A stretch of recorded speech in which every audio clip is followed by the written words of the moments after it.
This is a picture of Heather and me when we lived in Missouri at Christmas time. And these were one of the happy days. I loved my sister, and you can see it in this picture. This was before the evil took over her.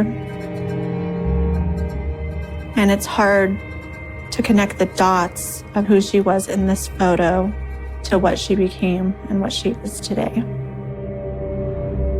We had each other. We were there for each other, no matter what. Those were good times, and there weren't very many of them.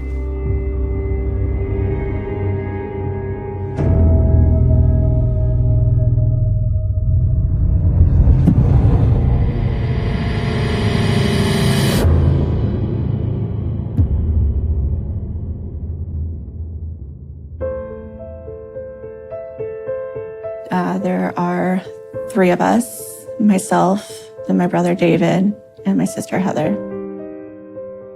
I am the oldest, and then my brother is 2 years younger than me, and then Heather came about 1.5 years later. David and I have always been really close. We had the same friends, we liked the same music. We've always had a really good bond. Heather always had a little bit of a different personality. She didn't really click with us. There was just something off. Heather had multiple personalities as a child. When certain people were around, she was a happy princess, and when other people were around, she was screaming and acting crazy. She often liked to play the victim and get me and Crystal in trouble. I have this one instant where I was in my room watching TV. She wanted to do gymnastics, so she would often walk on the bed like a balancing beam. And she slipped and fell, and she hit her mouth on the wooden bed frame. She told my mother that I threw a sandal at her and made her fall. And my stepfather got home, and then he started beating me. Ow, please. She was crying hysterically, but as soon as I started getting punished, the crying stopped. Then she just watched me with this little dead blank face, just watched me get beat. And I asked her why she did that, and she said because it didn't faze her that she just caused all this pain to me. And it just terrified us knowing that she can say anything she wanted at any moment and we can be tortured for it. When she would get us in trouble, knowing what the consequences were, it made me feel worthless, that I didn't matter.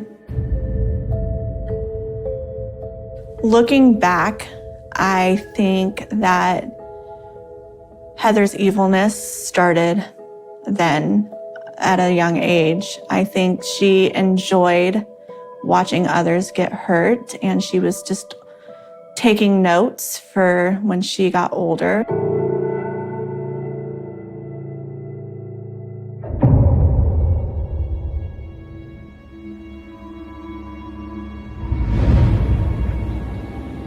After school one day, I had a friend come over, and no adults were home. When is it gonna be my turn? Go away. And Heather wanted to play with us, but I wanted to hang out with my friend. Heather was set off very easily, and she grabbed a butcher knife and got an evil smile on her face and said, "I'm gonna stab you." And then proceeded to chase us around with the butcher knife. I was terrified. I thought she was really going to try to kill me, or my friend, or my brother. Put it down! I can still see that look in her eyes. It was just evilness took over her. The more we begged her to stop, the more it fueled her. We got away and locked ourselves in the bathroom and put our backs to the doors to hold the door closed. We just see the knife going from underneath the door at us, and Heather screaming that she was gonna kill us. I was telling them to get away from the door because we weren't sure she was gonna stab her way through the door. And it was worse that we couldn't call for help because we didn't have cell phones at the time. I was scared she was gonna cut us or kill us. After the incident and Heather cooled down, my friend left immediately. When I finally was able to get to the phone, I had called my mom at work and told her what had happened. And she said, "Why did you let Heather play with the knife? We will deal with this when I get home." David and I both got beat with a belt that night.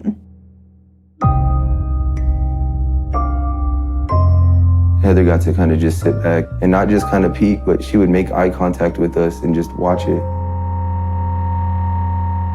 I try to forget a lot of the stuff that happened to me as a child.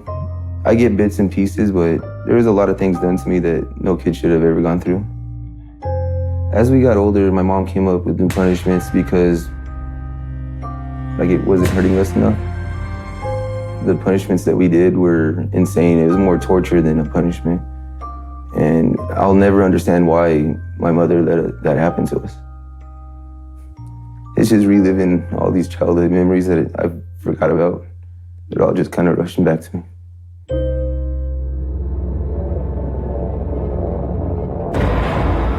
It does haunt me. It was a crazy thing to watch, her progress with her actions. You go from telling lies to get us in trouble to actually trying to stab us. You're disregarding life that young. What are you gonna do when you're an adult?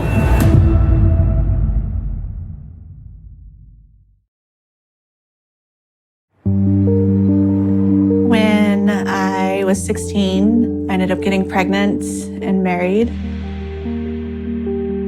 After I moved, Heather and I started writing to each other like pen pals. I felt like we were starting to get that sisterly bond that I desperately wanted with her. I felt like Heather had finally matured and realized, hey, I do love my sister and I do want to be a better person and a good aunt. In 2006 or 7, Heather was 16 and was in a new relationship and had become pregnant. And I was very supportive of that because she said that she wanted this baby and I wanted her to have the support I didn't get when I was pregnant at 16. I thought she had a really great support system to become a good mom. On May 4th, Anthony was born. When I saw his little picture, it melted my heart. That little boy, he was so beautiful and healthy, and I was in love. So Anthony was special to us when he was born. He was the first boy in our family. He brought all of us together. We forgot all the past and we were all just there for Anthony. Heather looked like she had some kind of happiness in her eyes. But deep in my heart, I kind of feared for this child.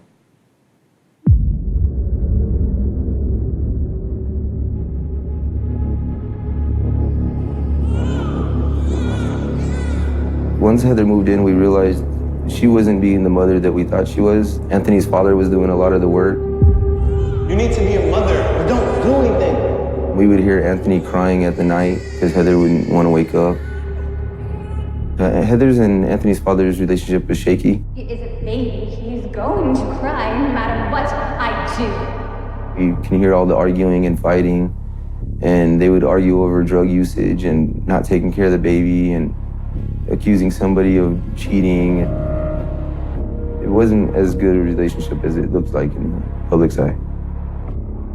It seemed like towards the end, Heather was intentionally trying to push him away because she wanted to go with another man. I want you out of my life and out of your life. Heather says she doesn't need him. He's worthless piece of crap, and tells him, like, I don't want to see you anymore. You're not going to see my kid anymore. If you come around, I'm going to call the police and let them know that you and your family are illegal and get you deported. And then she punched him in the mouth and made his lip bleed. And that's when he told me that he was leaving, and he begged me and my wife just to make sure Anthony's safe and taken care of. I believe Heather would have called the police on Anthony's father because it's just the type of person she was. She would do anything to get her way.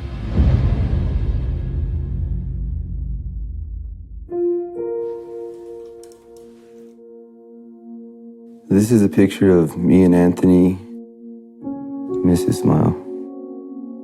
I think me and Anthony were a lot similar, and a lot of me in him, even though he's not my kid. But maybe it's because I showed him good times and happiness, and he knew, like I said, he knew I was there to protect him and I was there to love him, and we were always there when he needed us. When I look at pictures of him and this big smile that he has, the happiness, and I could see it, it's there, but at the end of the day, I feel guilty because I made that promise to him that I was going to protect him, and I wasn't able to. Me and Anthony were so close because at an early age, we saw how Heather treated him, and it was a lot like how our mother treated us. And so I wanted to be that father figure to him that I knew he wouldn't have in his life. I wanted to be his safe spot.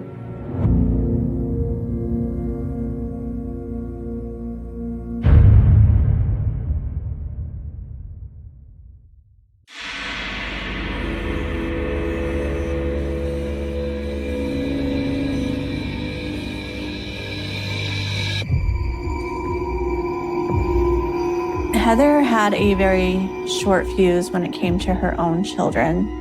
She would snap at them for any little thing. She would throw things at them, call them names. One day, Heather came over with Anthony, and Anthony was being a little wild. He had been cooped up. He was excited to be at my house, and Heather kept yelling at him, and she eventually grabbed my vacuum and hit Anthony with the hose to my vacuum. Anthony's whole demeanor changed right in that very moment. He went from wanting to play and having a lot of energy to just shutting down and crying. I quickly told Heather, "What are you doing?" You hit him? Heather told me to basically mind my business, and she would punish her children how she found fit. I was really angry at my sister and confused on how she could do that to her child, especially knowing what we've been through. There's discipline, and then there's taking it too far, and I felt hitting him with the hose was too far. Come on. And they quickly left after that.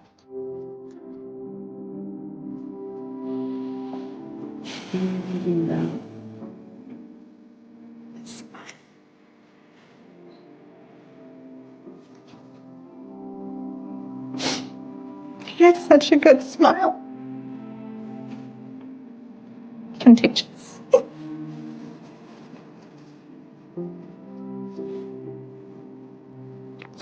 All he wanted was love.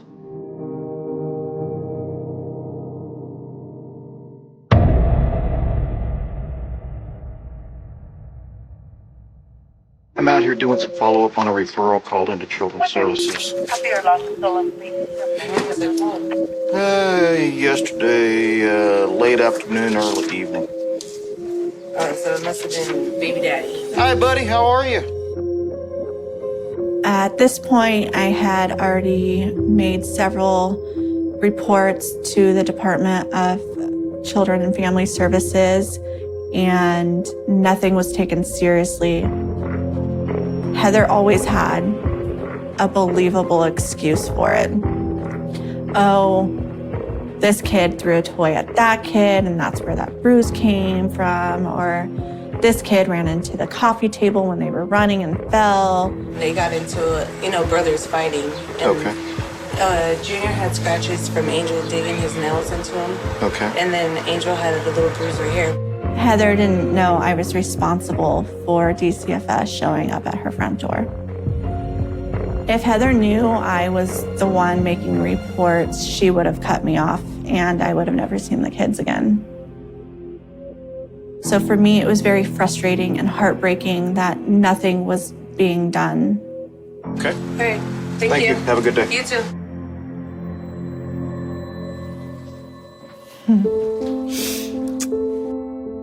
This is a picture that I took of Anthony at the park. I had just gotten a new camera and I made him do a photo shoot with some of his cousins. Remember, he was like, take another, Auntie. He was just enjoying every second of it. And these are the times that I know he was truly happy. He was a very loving child. He loved to hug. He loved. So one day there was a football game on, and I invited a couple friends over. I invited Heather over, and Kareem ended up showing up. I met Kareem at a warehouse job we were working. He was talking about his 2 daughters that he had, and then kind of became friends. The day I met Kareem was at my brother's house for a party. And I just remember, I got a really bad vibe from him. And I knew that he was my sister's type. And I immediately turned to her and I remember saying, don't even think about it. Don't. There was something about him that just turned my stomach inside out. It was just this gut feeling that he was bad. We didn't know that they were dating until they were a good month and a half, 2 months into their relationship. And that's when Kareem moved into Heather's apartment. It's really hard to put into words how it feels, but I'm gonna feel guilty the rest of my life. It's just, if I would have never introduced them, it wouldn't have happened the way it happened. My wife tells me all the time it's not my fault, but deep down inside, I'm the one that introduced the two.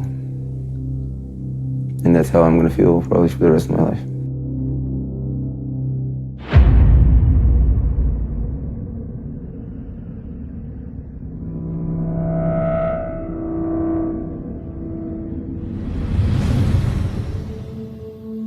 So one day Anthony was over and was playing with the kids, and he took off his long sleeve sweater that he had, and we noticed some scratching on his arms, and we asked about it. And he told us that he fell down playing. At first we're like, okay, it looks kind of bad, but boys are boys. And then I noticed there was a hand mark on his thigh. And I asked him what happened, and he tried to say his little brother hit him, but his brother was 2 years younger than him. And the hand mark was the size of an adult hand. But after that, we kind of felt this uneasy, and we started asking him more questions. What happened, bud? And it was always, it's basketball, it was soccer, he pushed me or he hit me. They never wanted to admit that it was mom and the boyfriend. Am I in trouble? You're not in trouble. And me and my wife kind of freaked out, and we're like, what's going on? He's not telling us. And in my mind, I'm freaking out more because what happened to us as children, I used to have to say those things. And that's why knowing that Anthony went through the same things I went through hurts even more, because I know how he felt at times. And I was terrified when I went through it, so I can only imagine what he was going through.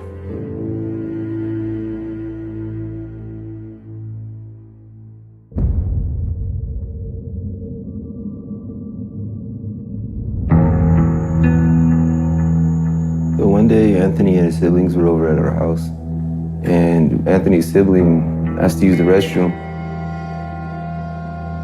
And then 5 minutes later, he had to go to the bathroom again and again. It just kept happening. But after he did it multiple times, that's when I felt like I needed to go check on him. I opened the door, and he was eating a banana through the peel, and just devouring it. And that's when me and my wife sat down and started asking a lot more questions. And I asked him what was going on, and he just kept saying that he was hungry, and he was eating them whole, so there was no evidence left in the bathroom. And then he started crying because he thought he was in trouble. I reassured him that he wasn't in trouble. He's allowed to eat the food, but I was trying to tell him he doesn't have to sneak it. He just let us know that he's hungry. When you're here, you can eat anything you want. You don't have to hide it from us. And I was like, your mom said you ate before you came over. He's like, no, they haven't fed us since yesterday. And I was like, what'd you eat yesterday? And they told us that they ate a frozen burrito, still frozen, that was all that they were given by Kareem. And what haunts me to this day is I told them that we'd always be there to protect them and that they don't have to worry, just tell the truth. And that's when they started opening up about everything. And so once he felt safe in telling one story, another story came out, and another one, and another one. It just hurts knowing that somebody can treat kids that way. I would never treat my kids that way.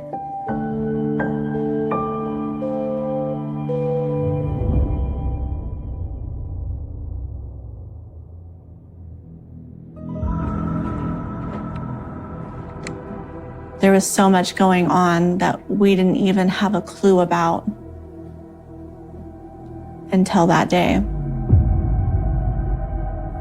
Kareem would grab the boys by the ears and twist them. He would yell at them, throw things at them, make them fight each other.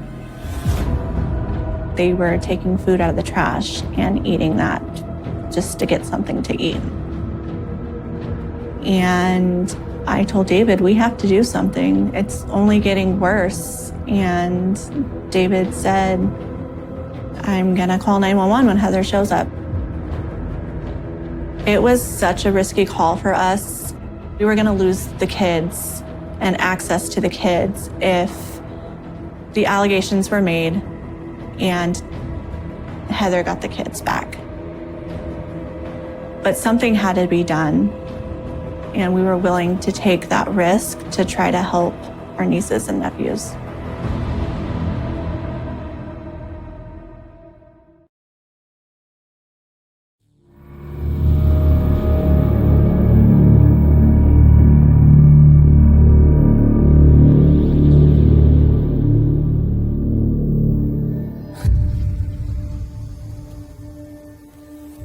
So that night, Heather shows up from work to pick up her kids.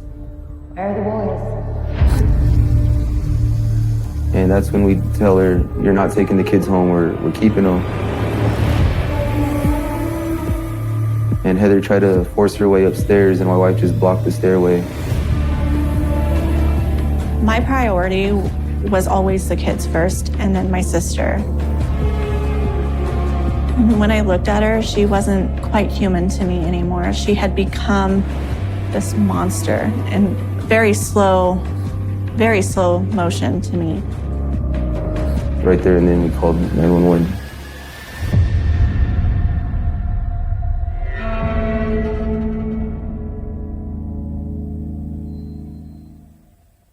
Whenever you're ready, go ahead. I went back in and talked with a couple of the kids, and a couple of the kids have told me some things that make me not want to release them right now.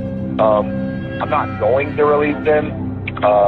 Basically, they're saying that the guy Kareem that I referred to earlier, he's been pretty physically abusive to him, hit him with belts on the leg. And Anthony said he was hit in the face with the belt.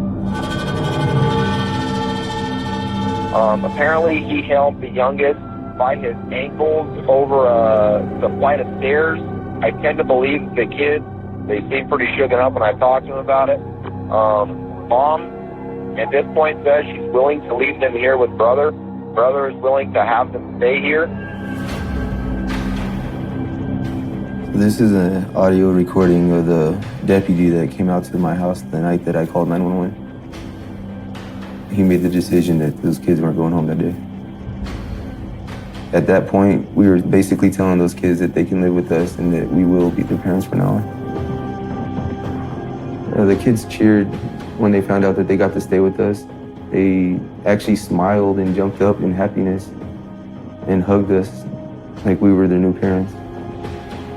But it gave us a lot of false hope because at that moment we thought it was done. We were so sure that things were going to be taken care of and these kids were safe. And they just ripped our hearts out and stomped on them.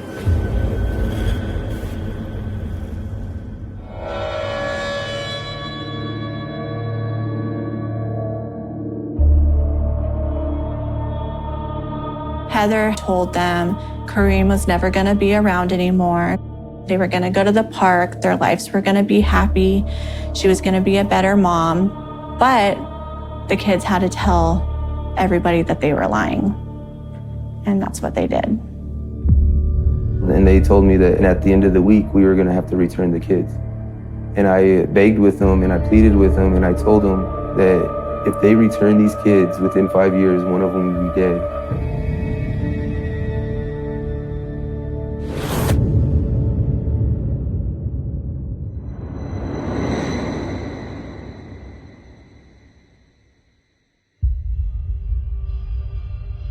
911, what's your emergency?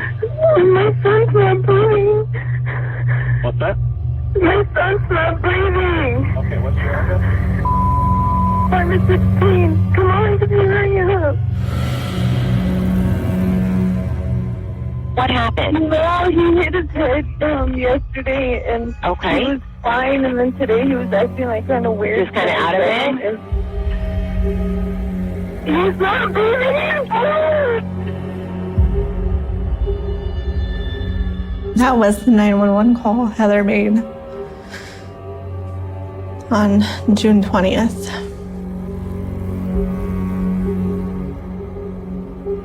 She was doing her fake cry that she always did to get us in trouble. She had a lot of practice. She was already planting the seed that he hurt himself in this call. She already knew what she was going to say. She already knew how she needed to act. It's infuriating. When first responders got there, they said that he looked like a zombie. Anthony was probably laying there for 3 days before they called 911.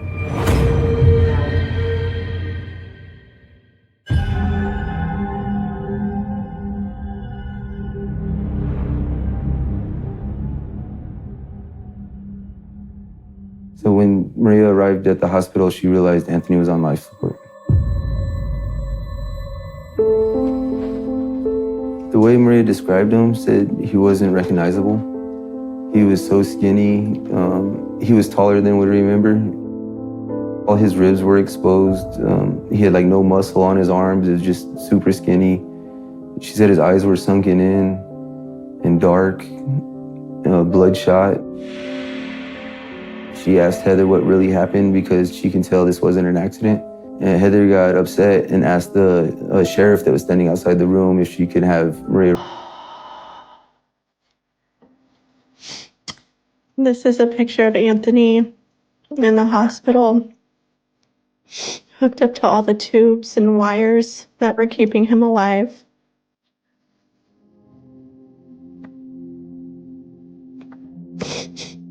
He didn't deserve this.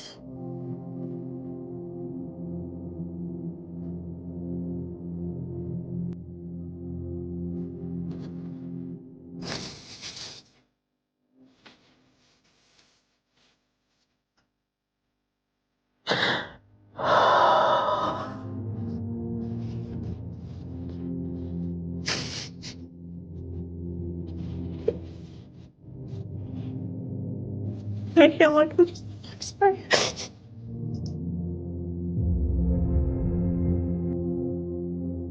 It's hard to look at that picture because those were his final days, and I know what he went through and all the pain that was caused to him.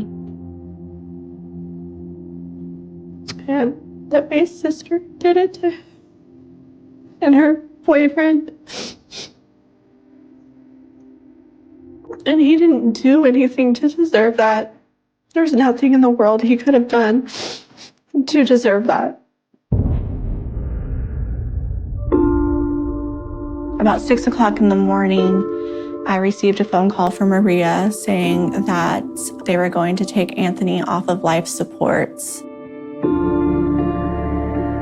that his body couldn't fight any longer. He was brain dead.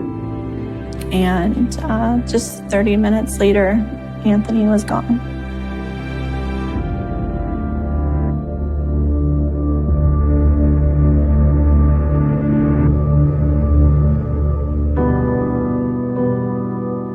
Heather was in the hall trying to convince everyone that she didn't do this to him when he died, so he died alone. And she should have been in there, making him feel at least a little bit loved, knowing that was the last thing he was going to feel, instead of making him feel alone and unwanted and unloved. So once I found out that Anthony had passed, this rush of guilt went over me. That's when I really started to feel it, because I felt like we let him down. If I could say anything to Anthony right now, I'd tell him I'm sorry that I wasn't able to protect him at the end. I would tell him I love him, and I'm going to do everything in my power to make sure this doesn't happen to anybody else.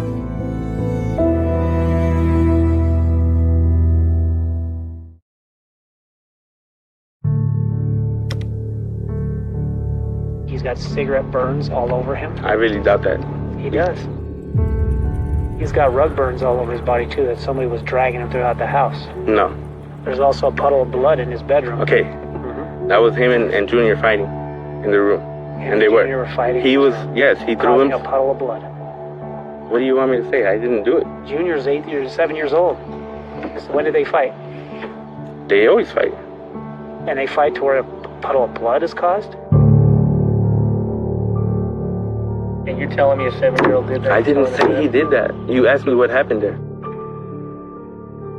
This is Kareem's first interview with the police, and he's doing the same thing Heather did, trying to blame the kids, trying to deflect off of him. And everything he says is just a straight out lie. To me, he sounds annoyed that they're even asking him questions. Like he doesn't want to be there and he feels above it. Like he doesn't care that Anthony's dead. He just wants to make sure that he gets away with it and he can move on and go to the next chapter of his life. When Heather and Kareem were arrested, I felt a sense of relief that I knew the other children were safe now. Heather was pure evil, and I believe Kareem is too, and the mixture of the two is like throwing gas on a fire.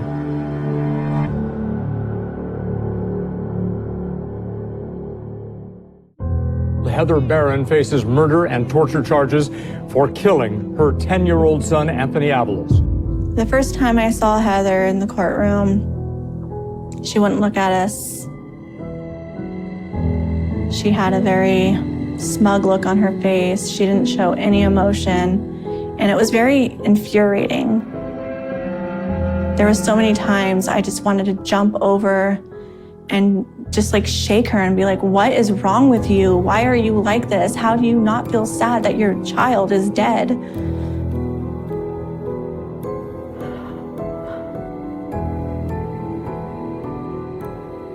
I am very angry. That was her baby. Her job was to protect him.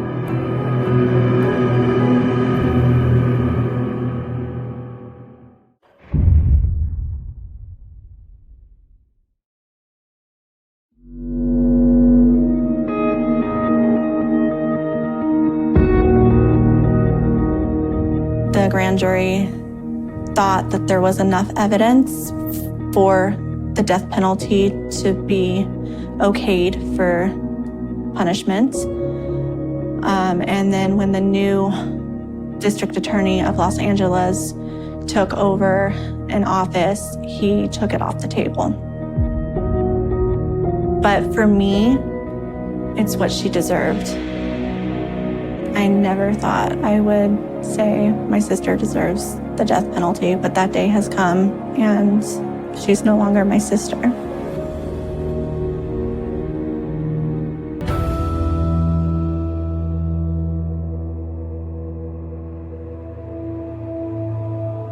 I miss him so much. There's not a day that goes by when I don't think about him and his beautiful smile and those hugs. He gave the best hugs. He would come up and hug you for no reason and tell you that he loved you. I just hope Anthony knows that he didn't die in vain, that we are fighting for him still and his siblings and other children, and we're going to make changes, and he is going to be the difference, and he is going to save lives just like he wanted.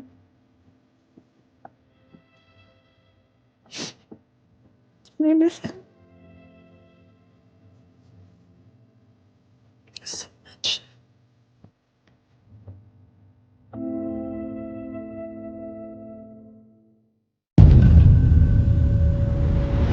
My aunt and uncle were evil people. I didn't feel like my body was mine.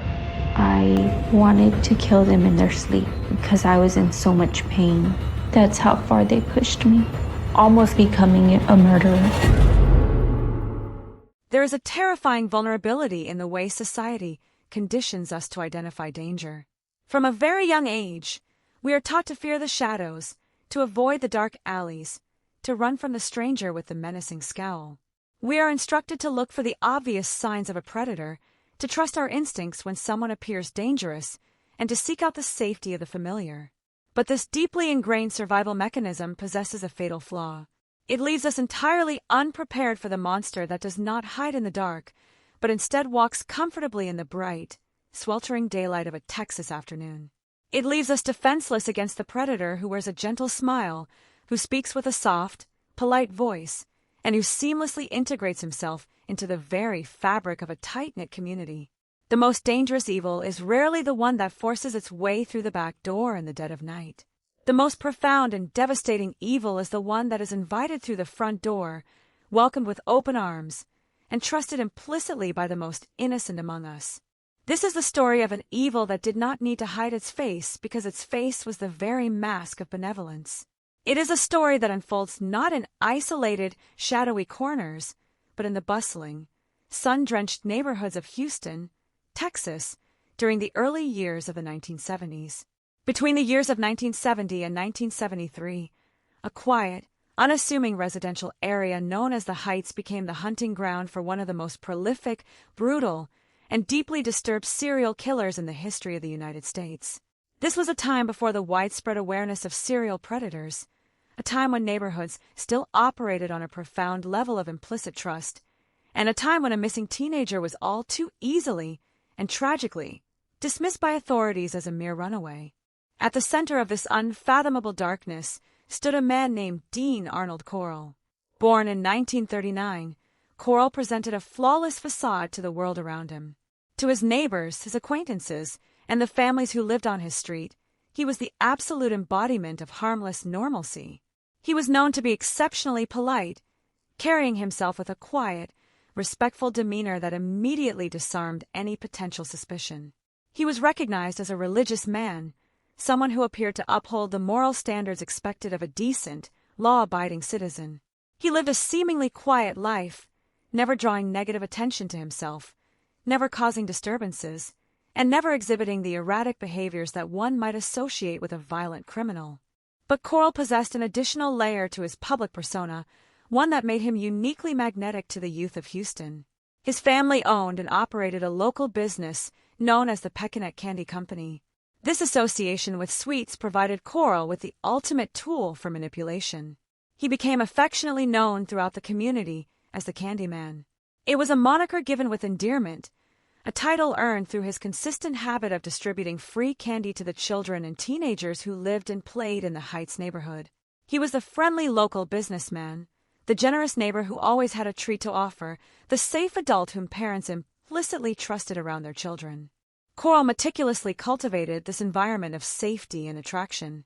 He went far beyond merely handing out sweets. He transformed his own home into a sanctuary for the local youth. He installed a pool table in his residence. He brought in electronic arcade games, items that were incredibly appealing and somewhat of a novelty for teenagers at the time.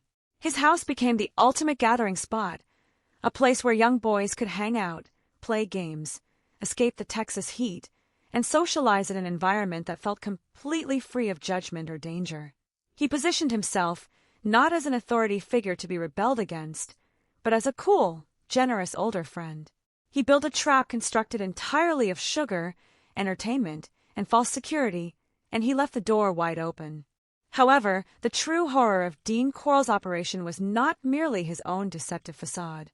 The most chilling and insidious aspect of his methodology was how he chose to ensnare his prey. Coral understood that despite his friendly neighborhood persona, there might always be a residual caution when a grown man attempts to lure a teenage boy into his home. To bypass this final defense mechanism, Coral did something profoundly sinister. He weaponized the very concept of friendship. He recognized that teenagers are inherently trusting of their peers, that they seek validation and belonging among those their own age. To execute his horrific vision, Coral recruited and manipulated 2 local teenagers to act as his accomplices, his procurers, his hunters. Their names were David Brooks, who was merely 15 years old, and Elmer Wayne Henley, who was just 16. These were not hardened, adult criminals. They were children themselves, deeply embedded in the local social networks of the Heights. They were classmates, they were acquaintances, they were friends with the very boys they would eventually lead to their doom. Coral did not rely solely on psychological manipulation to secure the loyalty of these 2 teenagers. He introduced a cold, calculated financial incentive. He placed a monetary value on human life, turning the abduction of innocent boys into a twisted, morbid transaction. He promised Brooks and Henley cash payments ranging from $200 to $2,000 for every single target they successfully lured back to his residence. This financial arrangement highlights a level of psychopathy and moral bankruptcy that is difficult to comprehend. 2 teenage boys, driven by greed and the manipulative influence of a deeply disturbed older man, began looking at their friends, their peers, and vulnerable young men wandering the streets, not as human beings with futures and families, but as walking paychecks. This dynamic created an absolutely flawless trap. The victims, all young men and teenage boys ranging in age from 13 to 20 years old, had no reason whatsoever to be suspicious. They were not being approached by a stranger in a dark alley. They were being approached by a 15 or 16-year-old boy they recognized from school or the neighborhood. The invitation was never menacing. It was always a casual offer to hang out, to attend a party, to come over and drink alcohol, use illicit substances, or play arcade games. It was the kind of invitation teenagers extend to one another every single day. The victims willingly walked into Coral's home, completely stripped of their natural defenses, laughing and conversing with the very boys who had just sold their lives for a handful of cash. Once inside, the illusion of the fun, generous Candyman evaporated, replaced by a reality so gruesome and agonizing that it defies the boundaries of human comprehension. When the victims let their guard down, when they were relaxed, intoxicated, or otherwise incapacitated, the trap snapped shut. Coral, aided by his teenage accomplices, would overpower the unsuspecting boys. The horrors that awaited them were centered around a specific piece of furniture that Coral had meticulously designed and built with his own hands. It was a specialized wooden board, heavily modified and fitted with iron shackles, metal rings, and thick ropes. This was not a makeshift restraint system. It was a custom-built instrument of absolute terror and control. The victims were violently forced onto this board, their bodies, hands and feet bound so tightly they were rendered entirely immobile and helpless. In this state of total vulnerability, the victims were subjected to unspeakable acts of sexual abuse and physical torture. These periods of unimaginable agony were not brief, they were sustained, agonizing ordeals that lasted for many hours, and in some horrific instances, stretched on for days. The polite, religious candy maker revealed his true nature, indulging in violent, sadistic depravity, while the boys suffered in the confines of a home that the rest of the neighborhood viewed as a safe haven. When Coral had finally exhausted his horrific desires, the ordeal ended in murder. The lives of these young men were brutally extinguished, their breath stolen by the constriction of a rope in a ruthless strangulation, or their lives ended abruptly by the blast of a .22 caliber firearm. The tragedy, however, extended far beyond the walls of Coral's torture chamber. It bled out into the community, infecting the families of the victims with a slow, agonizing poison of false hope. Coral was a methodical predator who understood that a sudden influx of missing persons investigations would eventually draw the attention of law enforcement to his doorstep. To prevent this, he orchestrated a cruel and calculating campaign of misinformation. Before their deaths, while they were bound and terrified, Coral forced his victims to write letters and postcards addressed to their parents and families. These forced correspondences were carefully crafted to provide a logical, albeit heartbreaking, explanation for their sudden disappearance. The boys were made to write that they had decided to leave home, that they had traveled to another city, that they had found employment, and most crucially, that their families should not come looking for them. When these postcards arrived in the mailboxes of frantic, grieving parents, they served a dual, devastating purpose. For the families, it provided a sliver of bittersweet relief. Their son was gone, perhaps estranged, but he was supposedly alive and building a new life. They held on to these pieces of paper, tracing the handwriting of children who were, in reality, already dead. For the local police departments, these letters provided a convenient administrative excuse. In an era where the concept of a serial killer preying on teenage boys was practically unheard of, authorities were quick to classify these cases as runaway teens. The letters were taken at face value. The files were shuffled to the bottom of the pile. The police did not look for a predator because they believed there was no predator to find. The system designed to protect these young men failed them catastrophically, blinded by forced ink on a postcard and the quiet demeanor of a candy maker. And so, the slaughter continued, uninterrupted and undetected, for 3 agonizing years. The bodies of at least 28 young men were quietly, methodically erased from existence. Coral and his accomplices utilized a network of 4 primary disposal sites to hide the evidence of their massive, unprecedented killing spree. They buried the remains in a private rented storage boat shed on Silver Bell Street, right in Houston. They transported bodies out to the remote, sandy stretches of High Island Beach near Galveston. They hid their victims in the murky, unforgiving swamplands surrounding Lake Sam Rayburn. And, in a display of sheer, terrifying arrogance, they buried bodies directly beneath the dirt floor of a storage shed on Coral's own residential property. 28 lives, 28 futures, reduced to decomposing remains wrapped in thick plastic bags, covered in corrosive quicklime, and buried in the dark Texas earth.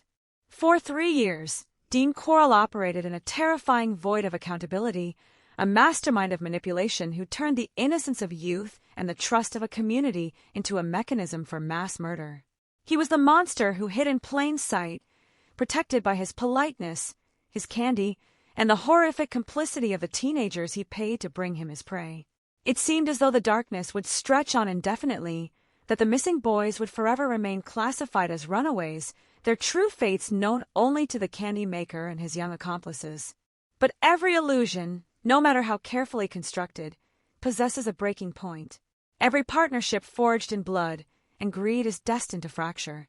The unraveling of Dean Coral's meticulously designed nightmare would not come from a brilliant police investigation, nor would it come from a suspicious neighbor or a flaw in his disposal methods. The end of the Houston mass murders would arrive in a sudden, violent implosion, sparked by a profound betrayal among the killers themselves. It would happen on a sweltering August night in 1973, a night when the rules of the hunt were broken, when the hunter became the hunted, and when the horrific truth, buried across the state of Texas, was finally forced up toward the light. To understand the sheer magnitude of the tragedy that unfolded in Houston between 1970 and 1973, one must understand the world in which these boys lived and vanished. The Heights neighborhood was a distinctly working-class enclave during this specific era. It was a place characterized by modest homes, tight-knit communities, and a deeply prevailing sense of blue-collar familiarity. In the blistering heat of a Texas summer, the streets were always the primary domain of the youth. There was a cultural expectation of freedom, a lingering innocence where parents felt comfortable letting their sons leave the house at dawn, trusting they would return when the streetlights flickered on. This was an analog age, devoid of instant communication, where safety was assumed simply because the neighborhood felt familiar. It was this exact atmosphere of unquestioning trust and communal security that became the fertile soil for a predator of unimaginable depravity. The victims of this unprecedented massacre were not statistics. They were sons, brothers, classmates, and friends. They were a specific demographic, meticulously targeted and systematically hunted. They were exclusively male, ranging in age from 13 to 20 years old. This is an age of profound transition, a volatile period hovering on the fragile boundary between childhood and adulthood. These boys were characterized by a natural, restless energy. They were seeking independence, looking for spaces where they could exist outside the watchful eyes of their parents. They wanted to feel older, to dabble in the minor rebellions of adolescence, to play pool, to listen to loud music, and to find a sense of belonging among their peers. They were completely ordinary teenagers experiencing the universal growing pains of youth. And it was precisely this entirely natural desire for autonomy and connection that was weaponized against them with such devastating precision. When these young men were offered a place to congregate, a house equipped with a pool table, electronic arcade games, and an environment completely free of parental judgment or restrictive rules, it did not look like a trap. It looked like a sanctuary. It looked like the ultimate teenage haven. They had absolutely no reason to suspect that the quiet, polite man who provided the candy and the entertainment harbored desires that were fundamentally monstrous. They were simply looking for a fun, relaxing afternoon, a brief escape from the oppressive Texas heat, or a place to just hang out with friends. They walked up the driveway, stepped right over the threshold, and quietly closed the door behind them, entirely unaware that they were stepping out of the known world and into an absolute, terrifying nightmare from which they would never return. The tragedy of their disappearance is infinitely compounded by the method of their capture. The true, deepest horror lies in the faces of the hunters. The boys who walked into that house were not dragged off the street by a menacing stranger hiding in the bushes. They were invited inside by their own peers. The victims were systematically betrayed by David Brooks and Elmer Wayne Henley, two local teenagers who had traded their humanity for cash. Brooks at 15 and Henley at 16 were deeply integrated into the social fabric of the Heights.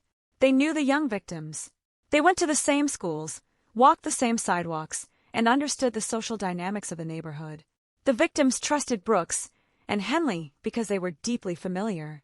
When a fellow teenager suddenly says he knows a great place to hang out, the natural response is absolutely not suspicion, but eager, willing acceptance. This complete betrayal shatters the foundational understanding of human interaction. The victims were disarmed by the very people they were conditioned to trust, other neighborhood kids.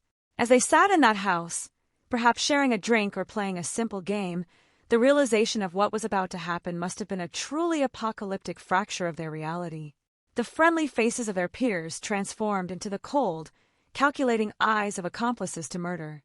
By the time the victims realized that the older, polite man in the room was a predator, and that the teenage boys standing beside them were not there to help, but to assist in their destruction, it was already far too late. The physical restraints were terrifying, but the psychological devastation of being sold to a complete monster by boys they considered friends is an agony that language can barely contain. They were abandoned by their generation, traded for a sum of money ranging from $200 to $2,000, their lives reduced to a truly horrifying transaction. The failure to recognize that a serial predator was operating in the Heights was just a symptom of a much broader, systemic blind spot that plagued law enforcement and society during the early years of the 1970s. This was a cultural moment deeply defined by the concept of the runaway teenager. Following the countercultural movements, There was an unprecedented surge in young people voluntarily leaving their homes to seek out new lives or join alternative communities. In the minds of many adults and police officers, a missing teenager was almost automatically classified as a rebellious youth who had simply chosen to walk away.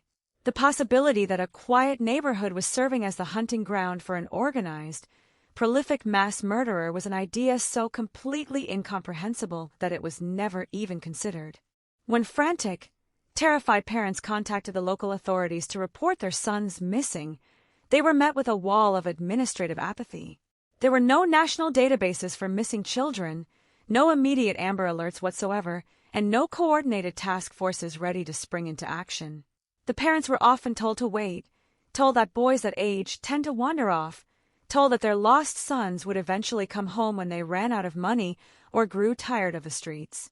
The genuine pain of the families was entirely marginalized, their desperate pleas for help dismissed as the overreactions of overly anxious parents. The systemic assumption was that these boys were alive and exercising their free will. This assumption provided the ultimate camouflage for the killers, wrapping their horrific, brutal crimes in a dense fog of societal indifference.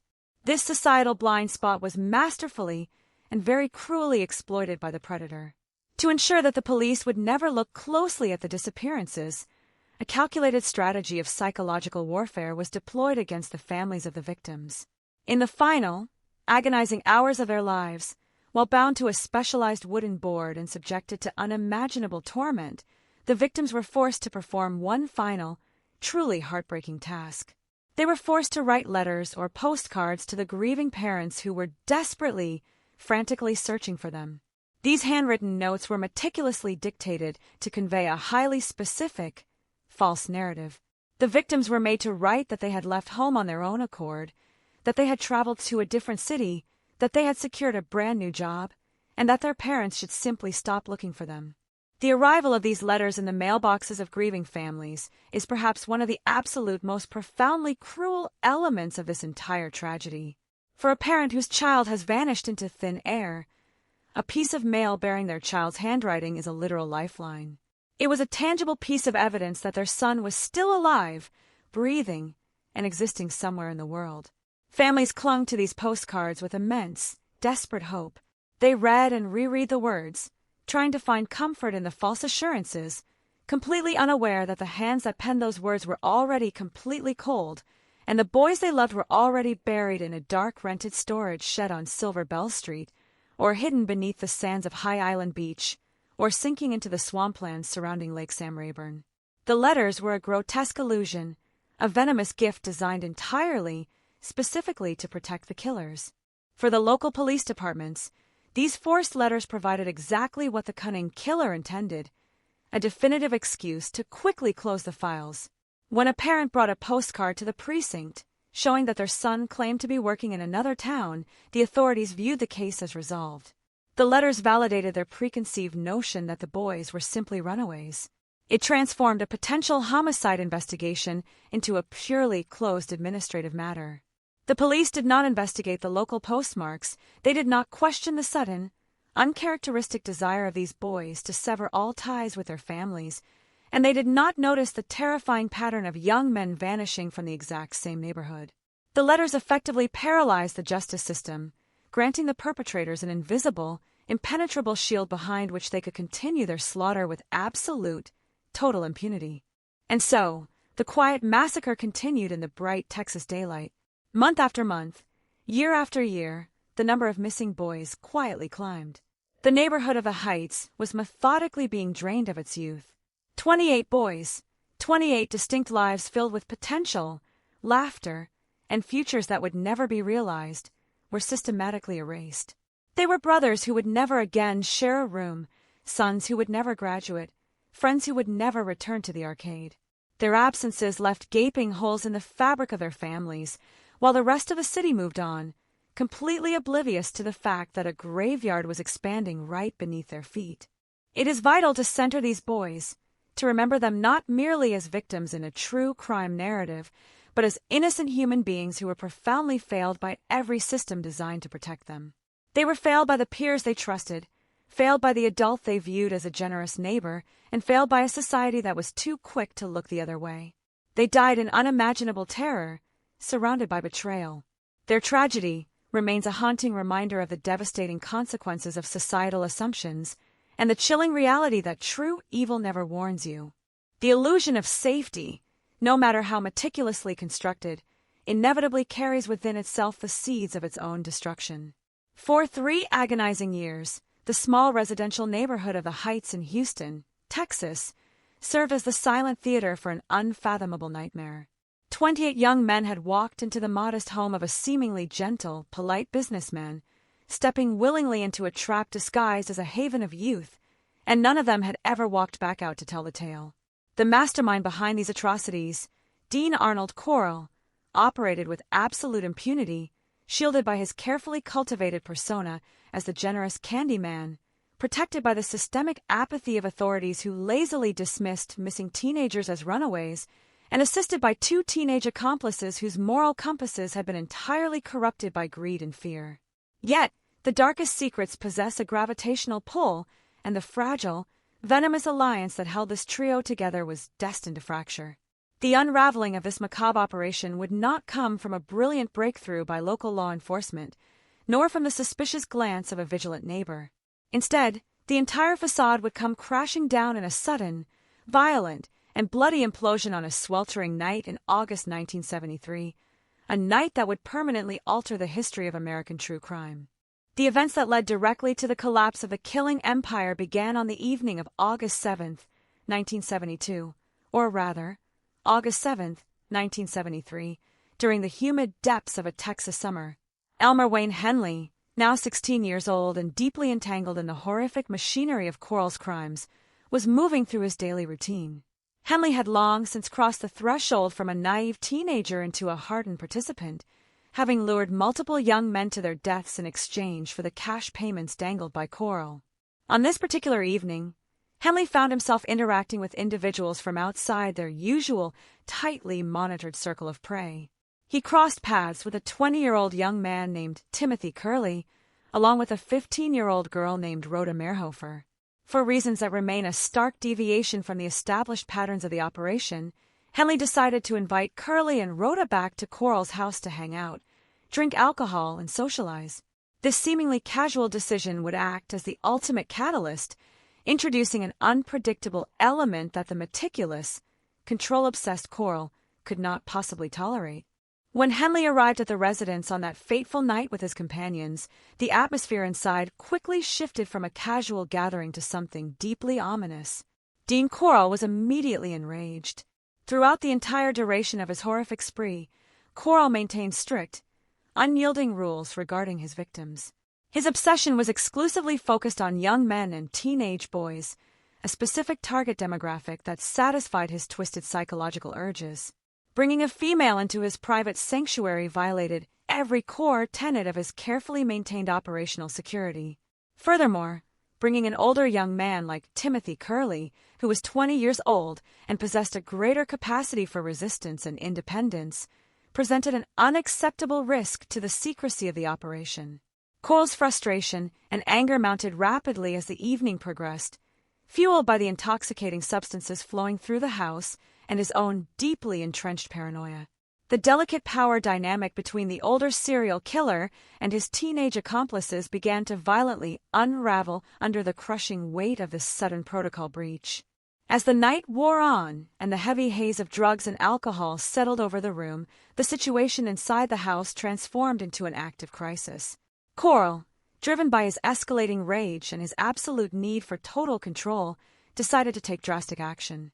He did not simply target the newcomers who had disrupted his rules. In a terrifying display of paranoid escalation, he turned his wrath upon the very people who had assisted him for years. When Elmer Wayne Henley drifted into unconsciousness or a heavily incapacitated state due to the substances he had consumed, Corll moved with swift, calculated malice. He produced his restraints and executed a terrifying takeover of the room. When Henley finally drifted back to consciousness, fighting through the foggy haze of the chemical agents in his system, he woke up to a reality so surreal and apocalyptic that it shattered his mind. He was not a free participant anymore. He was bound. The horror that met Henley's eyes upon waking was absolute and unadulterated. He looked across the room and saw Timothy Curley and the young girl, Rhoda Merhofer, tightly bound and utterly helpless. But the true shock hit Henley when he realized that his own hands and feet were secured to the floor or the furniture. He was immobilized, trapped in the very same apparatus of terror that he had helped guide dozens of other victims toward. Dean Coral stood over them, his polite facade entirely stripped away, revealing the raving, unhinged monster beneath. Coral made his intentions chillingly clear with cold, calculated cruelty. He unleashed a torrent of verbal abuse directed squarely at Henley, screaming in fury about the monumental betrayal of bringing a girl into his sanctuary. He paced around the bound teenagers, his voice dripping with venom, and laid out his immediate, horrific plan. He promised that he was going to subject all three of them to prolonged, agonizing acts of sexual abuse and physical torture before ultimately ending their lives. There was no hesitation in his voice, no warmth left in his eyes. The Candy Man was gone, replaced entirely by a sadistic executioner who viewed his own accomplice as just another loose end to be violently tied up and erased. Lying there on the floor, bound tightly and facing imminent, agonizing death, Elmer Wayne Henley experienced a profound, adrenaline-fueled awakening of self-preservation. The boy who had traded human lives for $200 to $2,000 suddenly realized that his own life was valued at precisely zero in the eyes of the man he had served for years. Henley's mind raced through the absolute terror of the situation, calculating every possible angle of escape. He knew that physical strength alone would not save him, not while his limbs were locked down and Coral stood nearby holding the weapons. He had to rely on psychological manipulation, the very tool that had brought so many victims to this exact room, but this time he had to use it to save his own skin. Managing to steady his breathing and mask the paralyzing panic gripping his chest, Henley forced his voice to remain calm, cool, and completely compliant as he looked up at the raging killer towering above him. Henley began to speak, carefully choosing his words to appeal to Coral's deep-seated desire for absolute control and efficiency.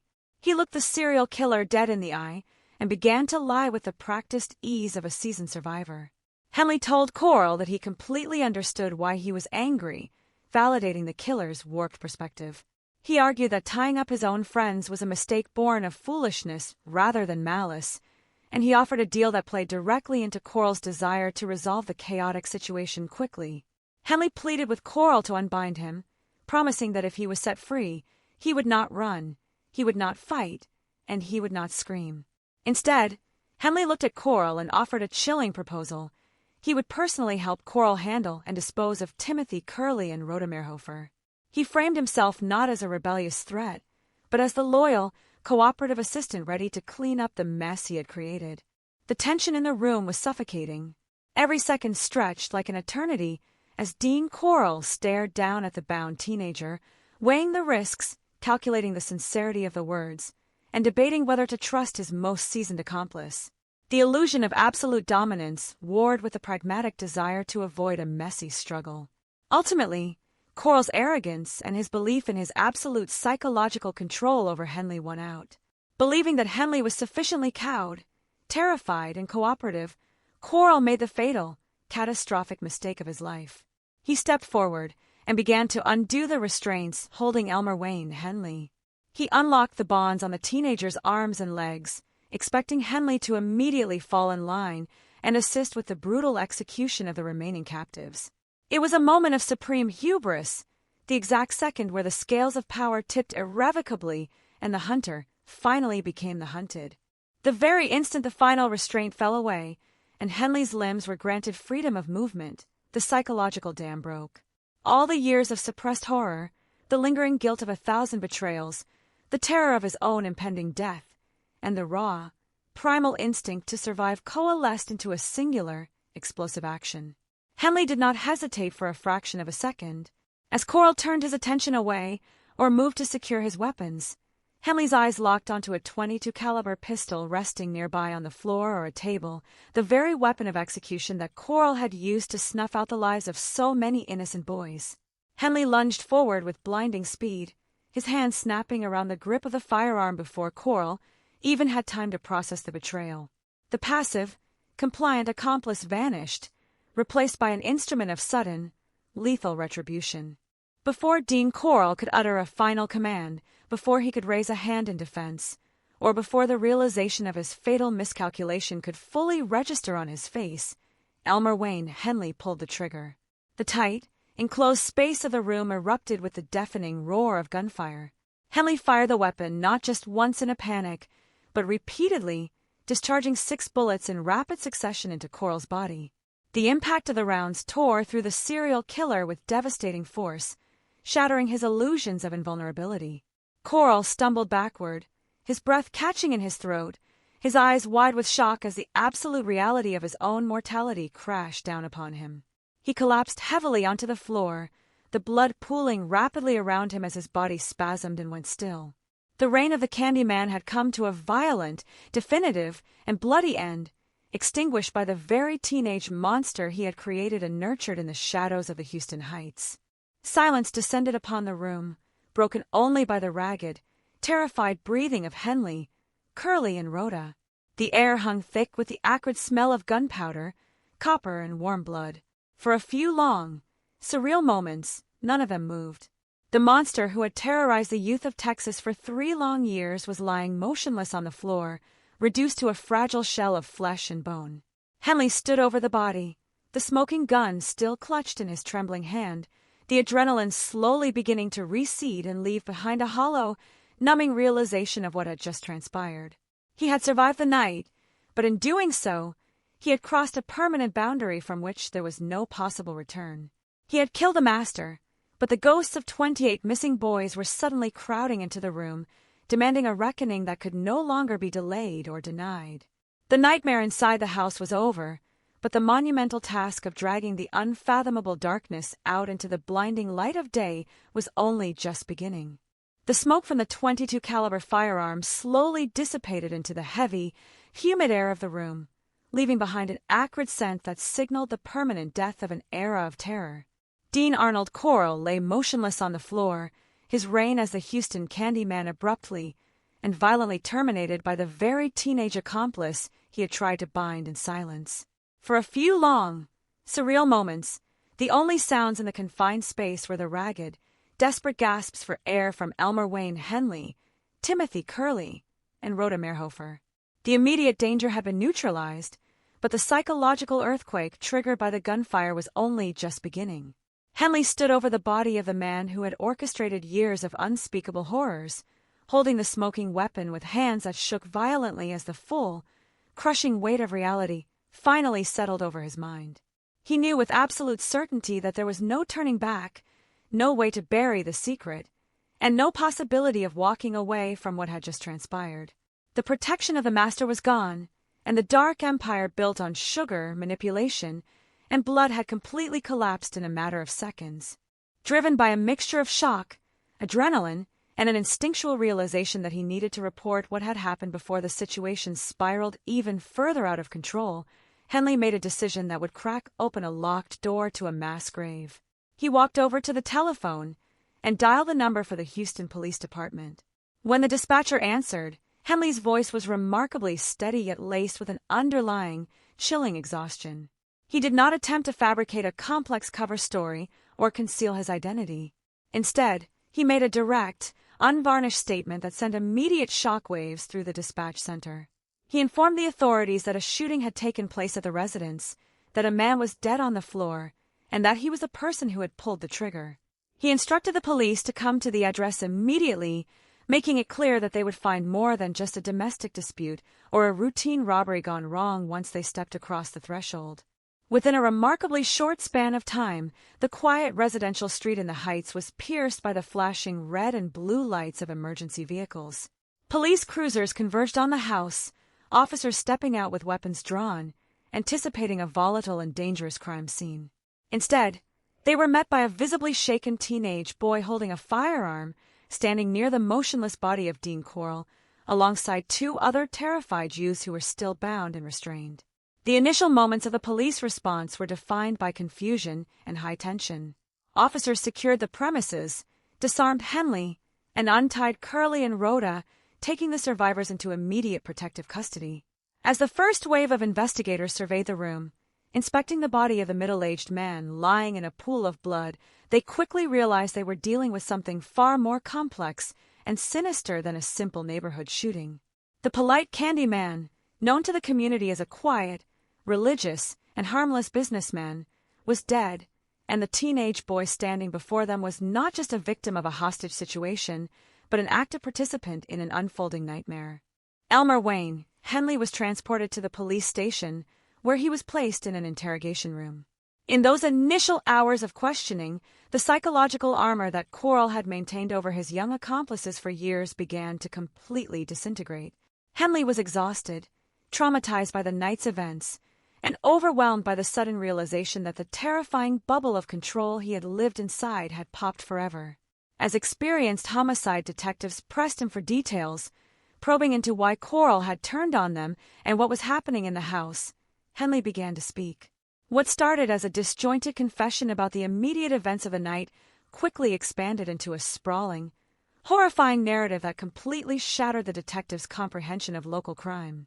Henley began to talk about the missing boys, the ones who had vanished from the heights over the past 3 years, the ones the police department had casually dismissed as runaway teenagers. He spoke not of one or two isolated incidents, but of a systematic, ongoing campaign of abduction, torture, and murder orchestrated by the man lying dead on the living room floor. As Henley unburdened his conscience, detailing the role he and David Brooks had played in luring victims to the house in exchange for cash payments ranging from $200 to $2,000, the sheer scale of the atrocity became horrifyingly clear. The detectives realized they were not investigating a single murder, they were sitting across from a confessed participant in a massive, multi-year mass murder operation. Recognizing that they needed to secure the full picture of the operation and locate any other potential participants, law enforcement quickly moved to track down the second teenage accomplice, David Brooks. 15-year-old Brooks was soon located and brought into custody. When faced with the reality of Coral's death and Henley's cooperation, Brooks offered little resistance. The impenetrable wall of silence that had protected the killers for 3 long years crumbled into dust. The 2 teenagers, who had once traded human lives for pocket money, were now transformed into the sole mapmakers of a vast and terrifying underworld of hidden graves. The investigation immediately shifted from a standard homicide inquiry into a grim, sprawling recovery operation that would soon shock the entire nation. Armed with the confessions and directions provided by Henley and Brooks, law enforcement authorities fanned out across the state of Texas to locate the bodies of the young men who had been reported missing over the years.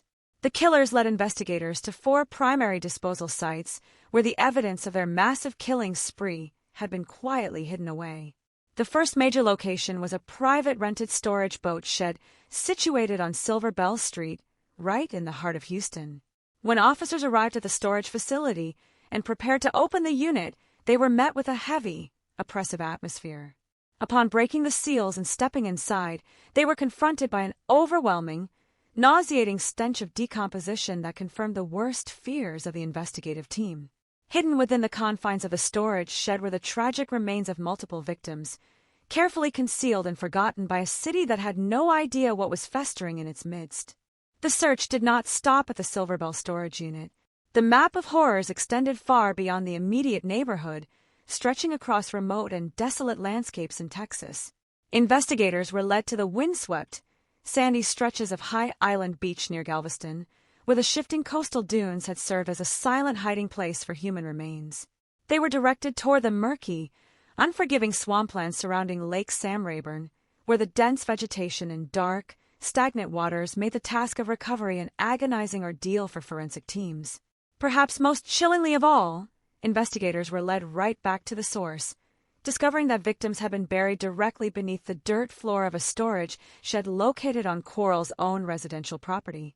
The entire state of Texas, from urban storage units to remote coastal beaches and dark swamplands, was suddenly revealed to be dotted with unmarked graves. The process of unearthing the victims was a grueling, heartbreaking, and multi-day ordeal that horrified the forensic experts and law enforcement personnel involved. Under the blazing Texas sun, forensic anthropologists and police investigators meticulously dug through the soil, sand, and mud at each designated site. As the excavation progressed, the true magnitude of the slaughter was laid bare before the world. One by one, the remains of 28 young men and teenage boys were recovered. Many of the bodies were discovered in advanced stages of decomposition, wrapped tightly in thick plastic bags, and heavily dusted with corrosive quicklime intended to accelerate destruction and mask the smell of decay. Each recovered body represented a son, a brother, a classmate, and a friend whose life had been violently extinguished in the dark torture chamber of the Heights. As the details of the recovery operation leaked to the media, the story exploded across national news channels, transforming a local Texas tragedy into a historic watershed moment in American true crime history. The American public watched in stunned disbelief as reports detailed how a polite, religious Candyman had operated in plain sight for 3 years while 28 young lives were quietly erased. Families who had spent years clinging to false hope, sustained only by forged postcards claiming their sons had run away to find work in other cities, were suddenly forced to confront the devastating, definitive truth. The systemic failures of law enforcement, the tragic blind spots of an era that misunderstood the vulnerability of runaway youth, and the chilling psychological manipulation executed by Coral and his teenage accomplices became the subjects of intense national scrutiny. The quiet neighborhood of the Heights was forever scarred, stripped of its illusion of safety, as the full, unvarnished horror of the Houston mass murders was finally dragged out from the shadows and thrust into the blinding light of public accountability. The transition from the horrifying grim reality of the mass graves scattered across Houston and the Texas coastline to the sterile, solemn environment of the courtroom marked a crucial, final chapter in one of the darkest sagas in American criminal history. For a community, still reeling from the discovery that 28 young men had been systematically hunted and murdered under the guise of neighborhood hospitality, the judicial proceedings offered the only remaining path toward a semblance of justice. The mastermind behind the atrocities, Dean Arnold Coral, had already escaped human judgment by bleeding out on a living room floor under the bullets of his own accomplice, leaving the legal system to grapple exclusively with the 2 surviving teenage boys who had traded their morality for cash. The trials of David Brooks and Elmer Wayne Henley were not merely routine criminal proceedings. They were profound examinations of complicity, moral corruption, and the terrifying degree to which a charismatic predator could manipulate adolescent minds into becoming extensions of his own sadistic will. The courtroom became a theater of immense emotional gravity, drawing national media attention as prosecutors prepared to lay bare the mechanics of a crime spree that had defied comprehension for 3 agonizing years. The legal process began with a formal indictment and subsequent trial of David Brooks, the 15-year-old boy who had served as one of Coral's primary procurers. Brooks had been located swiftly after Henley's frantic call to the police, and when confronted with the overwhelming evidence of the mass graves, he offered little resistance to the authorities. His defense attorneys faced an insurmountable mountain of proof, anchored not only by physical evidence and the recovery sites he helped map out, but also by the damning collaborative testimony surrounding the operations within the house on the Heights. As the trial unfolded, the prosecution meticulously detailed Brooks' active participation in the conspiracy, demonstrating how the teenager had knowingly hunted his peers, lured vulnerable young men into the deadly trap, and accepted financial compensation ranging from $200 to $2,000 for each completed abduction. The portrait painted in the courtroom was that of a youth who had traded his humanity for pocket money, crossing a moral Rubicon from which there could be no return. Despite his young age at the time the crimes were committed, the sheer magnitude, brutality, and duration of his involvement precluded any sympathetic defense of juvenile ignorance or fleeting mistakes. The judicial outcome for David Brooks reflected the gravity of his actions. When the legal proceedings concluded, the court delivered its verdict, finding him guilty of murder and kidnapping for his deep, structural role in the mass killings. He was formally sentenced to life imprisonment, ensuring that he would spend the remainder of his natural days removed entirely from the society he had helped terrorize. For decades, Brooks lived out his sentence quietly within the correctional institutions of Texas, a permanent fixture of a bygone nightmare. His existence behind bars persisted through changing decades, outliving many of the direct memories of the era until the modern world finally caught up with him in a completely unexpected way. In the year 2020, amidst the global upheaval of the COVID-19 pandemic, David Brooks contracted the virus while incarcerated. Given his underlying health vulnerabilities and advancing age within the prison system, he succumbed to the illness and died behind bars, closing the book on his physical existence without ever having tasted freedom since the night the Candyman fell. His death passed with little fanfare, serving as a quiet, definitive end for one of the primary cogs in a horrific machine of death. If the trial of David Brooks was a sober examination of calculated complicity, the legal reckoning faced by Elmer Wayne Henley was an intensely complex psychological drama that probed the very limits of culpability under extreme duress. Henley was 16 years old when he participated in the horrors, but unlike Brooks, Henley was also the person who ultimately shattered the silence by turning a weapon against Quarles on that sweltering August night. This dual identity, simultaneously a hardened participant in multiple murders and the reluctant executioner who ended the monster's reign, created a fascinating and emotionally turbulent landscape for both prosecutors and defense counsel. The state did not deny Henley's role in saving the lives of Timothy, Curley, and Rhoda Merhofer, nor did they ignore the fact that he was the key that unlocked the entire investigation by bringing the police straight to the hidden graves. However, the legal system could not overlook the blood on his hands. Henley had actively participated in 6 specific murders, pulling triggers and tightening ropes under Quarles' direction long before that final, bloody night. The trial of Elmer Wayne Henley riveted the public as psychologists, attorneys, and witnesses dissected the profound level of psychological subjugation Quarles had maintained over the teenagers. Testimony revealed how Quarles used a combination of financial incentives, intense emotional manipulation, chemical dependency, and pervasive fear to trap Henley in a web from which he felt entirely unable to escape. Yet, the jury and the judges had to balance this dark reality against the unalterable fact of 6 human lives cut short by Henley's direct actions. The legal standards of the era left no room for complete absolution based on duress when murder was involved. When the judicial hammer finally fell, Henley was held fully accountable for the specific counts of murder tied directly to his physical participation. The court handed down a sentence of 6 consecutive life terms, with each sentence structured at 99 years, cementing a total penalty that ensured Henley would spend multiple lifetimes behind bars for his crimes. The sentencing of Elmer Wayne Henley to 6 consecutive life terms marked the formal closure of the courtroom phase of the Houston mass murders. The architects of the nightmare were either dead on the floor or safely locked away behind impenetrable steel and concrete walls for the rest of their natural lives.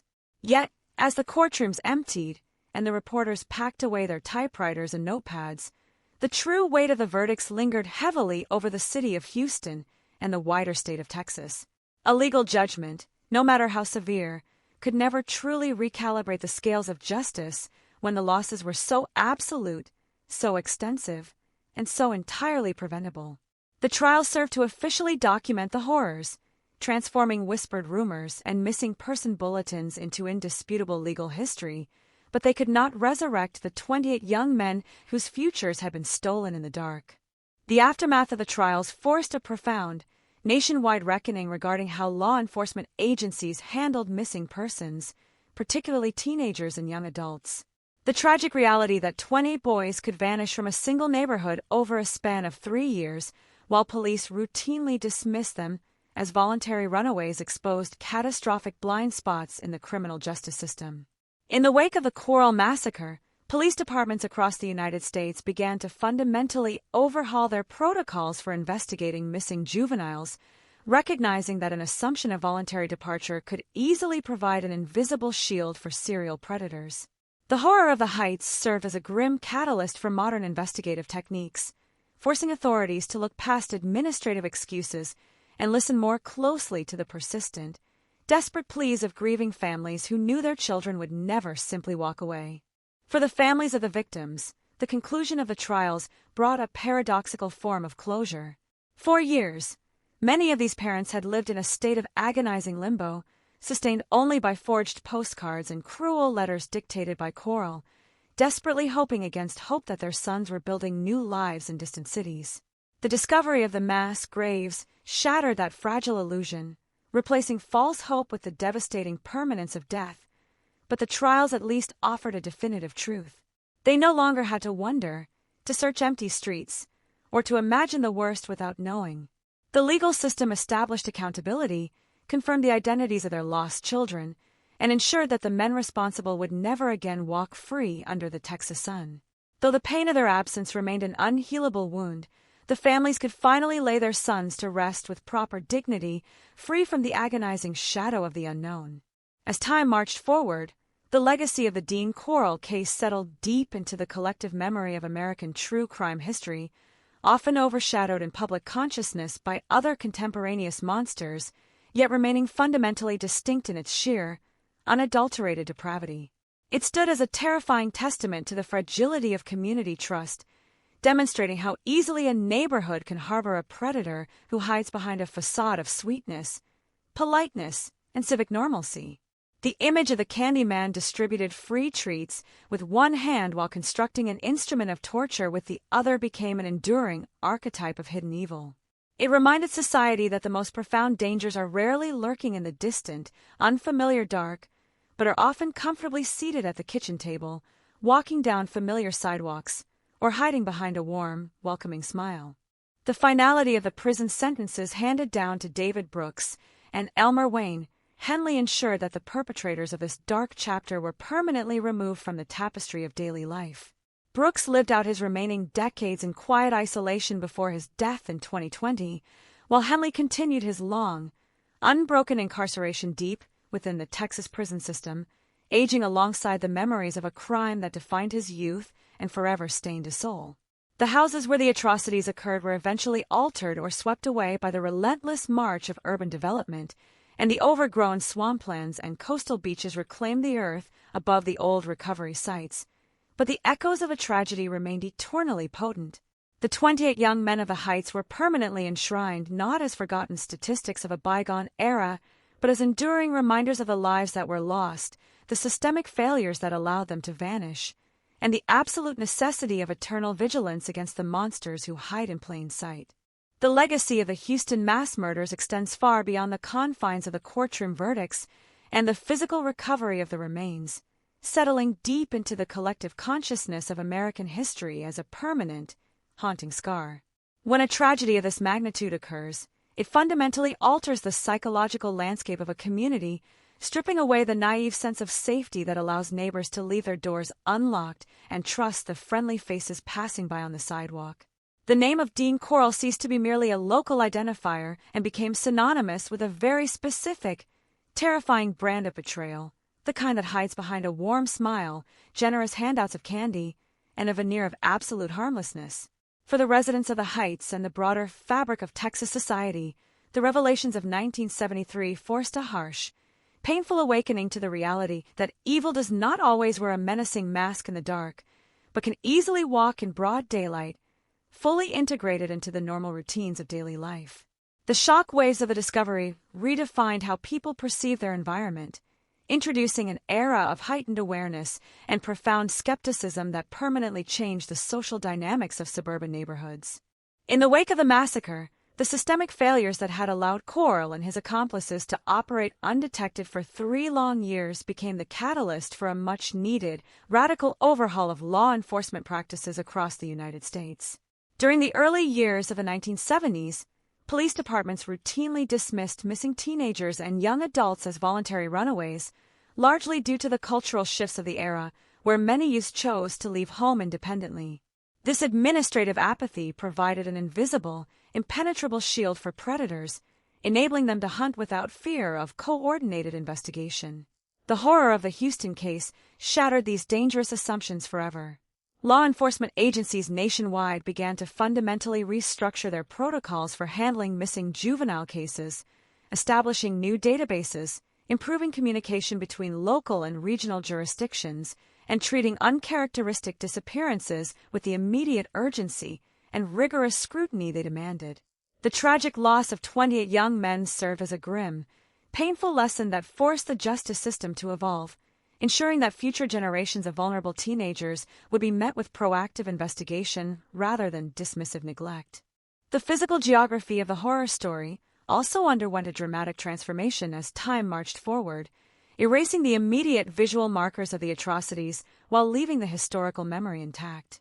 The houses where the tortures took place, the storage sheds where remains were concealed, and the quiet streets of the Heights where young men were once lured with promises of games and candy were eventually altered, remodeled, or swept away by the relentless tide of urban development. New generations of families moved into the neighborhoods, walking down the same sidewalks completely unaware that they were treading over ground once soaked in unimaginable agony. Yet, despite the physical changes to the landscape, the geography of the tragedy remained embedded in the dark folklore of true crime history. The remote stretches of High Island Beach, the murky swamplands of Lake Sam Rayburn, and the urban storage units of Silver Bell Street forever retained their grim historical significance, serving as silent monuments to the lives that were extinguished during those dark summer years. For the families of the victims, the aftermath of the tragedy was a complex, agonizing journey through a landscape of grief that offered no easy resolutions. While the discovery of the mass graves and the subsequent trials provided a definitive truth, replacing the torment of uncertainty with cold reality, it could never heal the deep, gaping wounds left by the loss of their sons and brothers.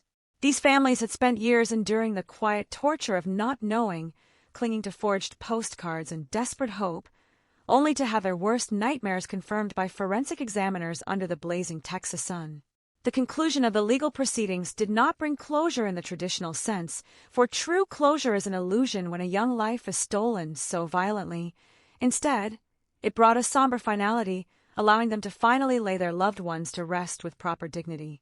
The empty seats at family dinner tables, the unfulfilled potential of futures cut short, and the silent grief carried by parents who outlived their children remained enduring testimonies to the devastating human cost of the crimes.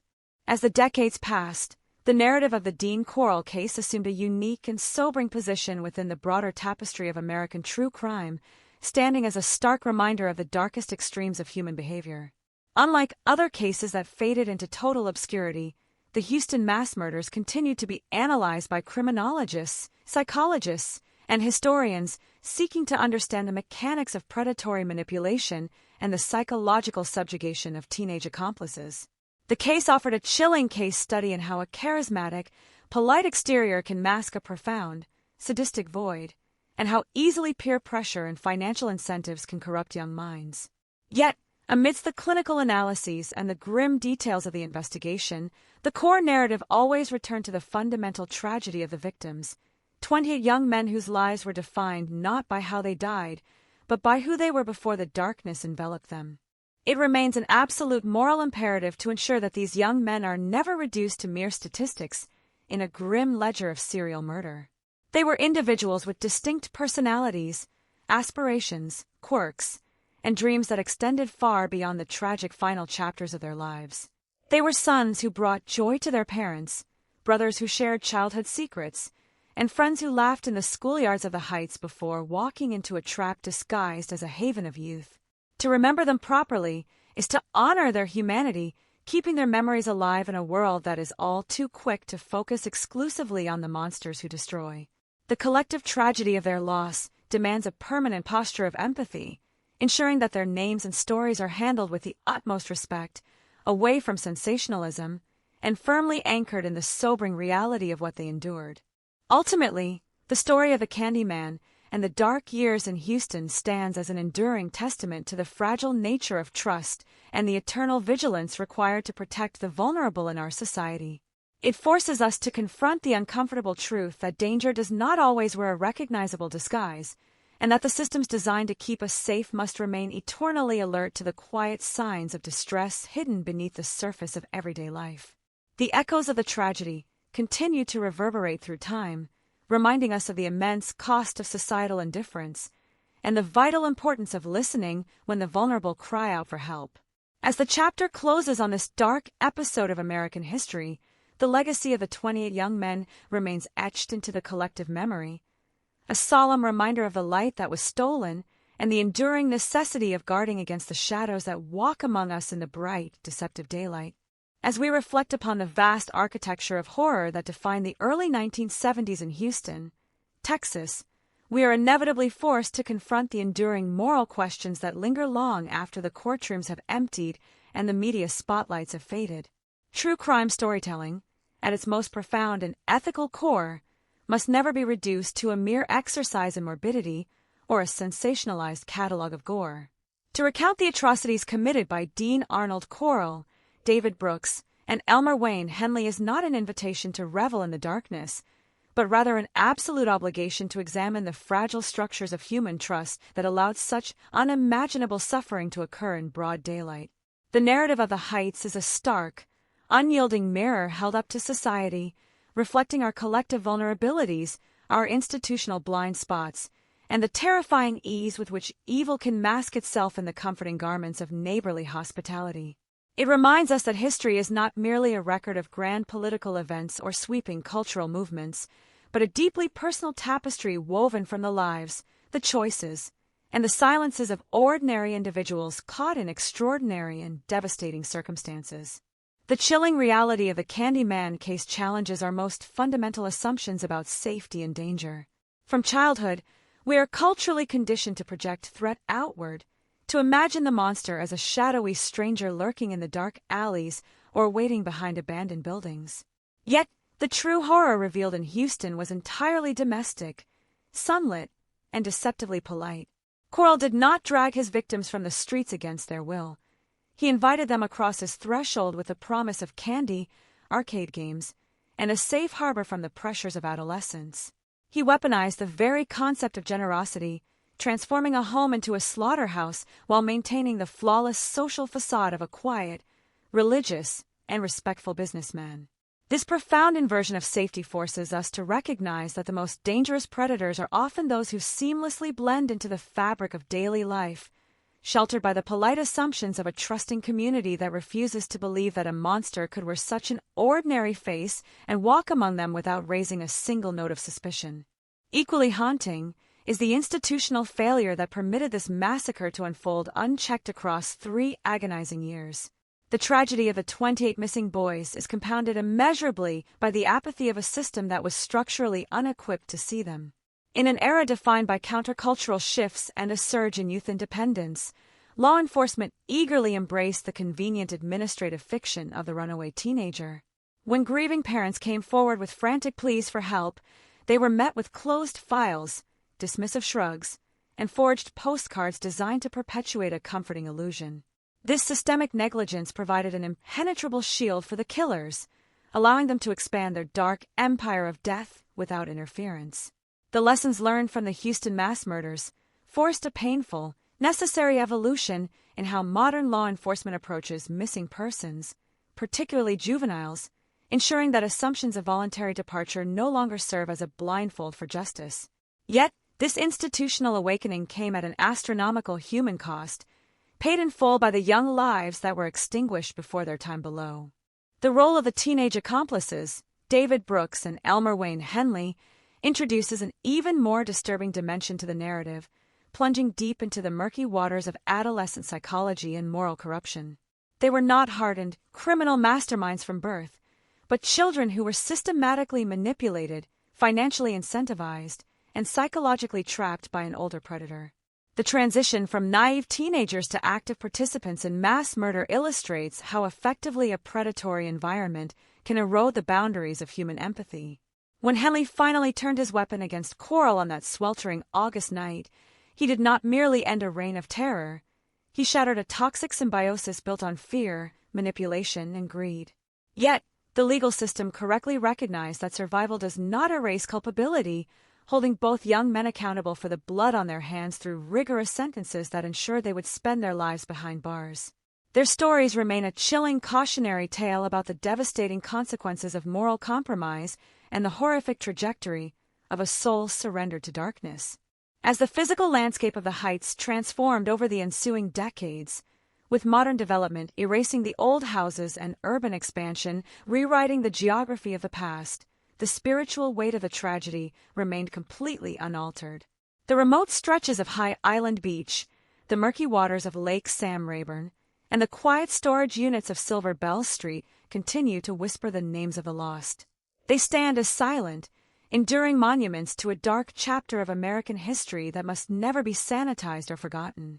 For the families who walk through the valley of the shadow of uncertainty, the closure offered by the recovery of the remains and the finality of the trials was mixed with an eternal, heavy grief. An empty chair at a dinner table, a photograph gathering dust on a mantelpiece, and the unlived futures of sons and brothers became permanent testaments to a void that could never be filled by legal verdicts or historical retrospectives. Their endurance in the face of such unimaginable devastation commands our deepest, most respectful empathy as we look back across the years. To honor the memories of the 28 young men is to consciously reject the impulse to view them merely as numbers in a grim statistical ledger. They were vibrant, complex human beings filled with unique quirks, teenage aspirations, and boundless potential. They laughed in schoolyards, shared quiet confidences with siblings, and walked down familiar Texas sidewalks with dreams of what tomorrow might bring, entirely unaware of the darkness waiting just beyond a friendly smile and a sweet treat. By lifting their stories out of the shadows of true crime sensationalism and anchoring them in the profound reality of their humanity, we restore their dignity and ensure their legacies outlive the monster who sought to erase them. Their voices, though silenced long ago by unimaginable cruelty, continue to echo through the corridors of time, reminding us of the immense fragility of life and the sacred duty we share to protect the innocent from the predators who walk among us in plain sight. The shadow cast by the Candyman case also serves as a permanent reminder of the eternal vigilance required of any community that wishes to keep its children safe. It teaches us that listening to the quiet alarms, questioning the too-good-to-be-true facades, and supporting families who refuse to be silenced are vital defenses against hidden wickedness. We are reminded that evil is not an abstract philosophical concept, but a very real, calculated force that preys upon the trusting and the vulnerable. The legacy of those dark years in Houston demands that we remain open-eyed, compassionate, and fiercely protective, refusing to let the comfort of normalcy blind us to the subtle signs of distress that may be hiding right next door. The lessons are written in the tears of grieving parents and the tragic silence of unmarked graves, imploring us to never again look away when a child is swallowed by the quiet night, disappearing into the dark shadows without a single trace. As we bring this deep exploration of the Houston mass murders to a close, the lingering echoes of that sweltering August night in 1973 continue to reverberate across the landscape of American history. The gunshots that ended Dean Corll's life also shattered the illusion that small-town warmth could entirely insulate a community from the darkest depths of human depravity. 28 young lives were stolen, 28 futures were violently erased, and a city was forced to look into an abyss that it never knew existed. Yet, out of that profound darkness emerged a grim resilience, a determination to remember, to reform, and to ensure that the victims would never be lost to the shifting sands of time. The story of the Candyman stands forever as a solemn testament to the resilience of the human spirit, the absolute necessity of justice, and the enduring obligation to keep the lights burning against the encroaching shadows of the world while honoring the memory of those innocent young lives we lost forever. As we stand at the final horizon of this extensive exploration into one of the darkest chapters of American criminal history, we are met with the profound responsibility of final remembrance. The narrative of the Houston mass murders is not merely a chronicle of violence and systemic failure. It is a permanent testament to the fragility of human existence and the enduring resonance of unresolved grief. When we look back across the decades to the early 1970s, past the sunlit streets of the Heights and the quiet horrors hidden within rented storage units and sandy coastal beaches, we are forced to reconcile with the uncomfortable truths that the tragedy laid bare. History is ultimately defined not by the monstrous actions of individuals who choose to abandon their humanity, but by how a society responds to the darkness that threatens to consume it, and whether it possesses the courage to learn from its catastrophic blind spots. The legacy of the Dean Corll case reshaped the very foundation of how law enforcement and communities approach the safety of young people. Before the horrifying discoveries of 1973, the criminal justice system operated under assumptions that were dangerously naive, treating missing teenagers and young adults through the convenient lens of voluntary departure. The tragedy forced an unprecedented institutional awakening, serving as the agonizing catalyst for modern investigative protocols that prioritize immediate, rigorous inquiry over administrative dismissal. Police departments across the nation began to recognize that a missing child is an emergency demanding absolute urgency, transforming the handling of juvenile disappearances and establishing networks designed to protect the vulnerable. This systemic evolution, though born from unimaginable pain, became a vital shield for countless future generations, ensuring that the mistakes of the past would never be repeated with the same devastating impunity. Yet, the institutional reforms and policy changes, while necessary and profound, could never fully heal the deep fractures left in the lives of those most directly impacted by the massacres. For the families of the 28 young men, closure remained an elusive concept, replaced instead by a solemn endurance. The agony of years spent waiting for children who would never return, sustained only by cruel illusions and forged postcards, left an indelible mark on their souls. Even after the mass graves were uncovered and the trials concluded, the physical and emotional void persisted. An empty seat at a holiday table, a photograph fading on a mantel, and the unlived milestones of sons and brothers remained as silent testaments to a loss that defied simple remediation. Their quiet resilience in the expression of enduring grief represents a powerful counter-narrative to the violence that sought to erase their loved ones, standing as a monument to parental love and devotion that time could never erode. The psychological footprint of the tragedy also extended deeply into the lives of those who were forced to navigate the immediate aftermath from within the storm, including the surviving participants whose choices forever bound them to the legacy of the crimes.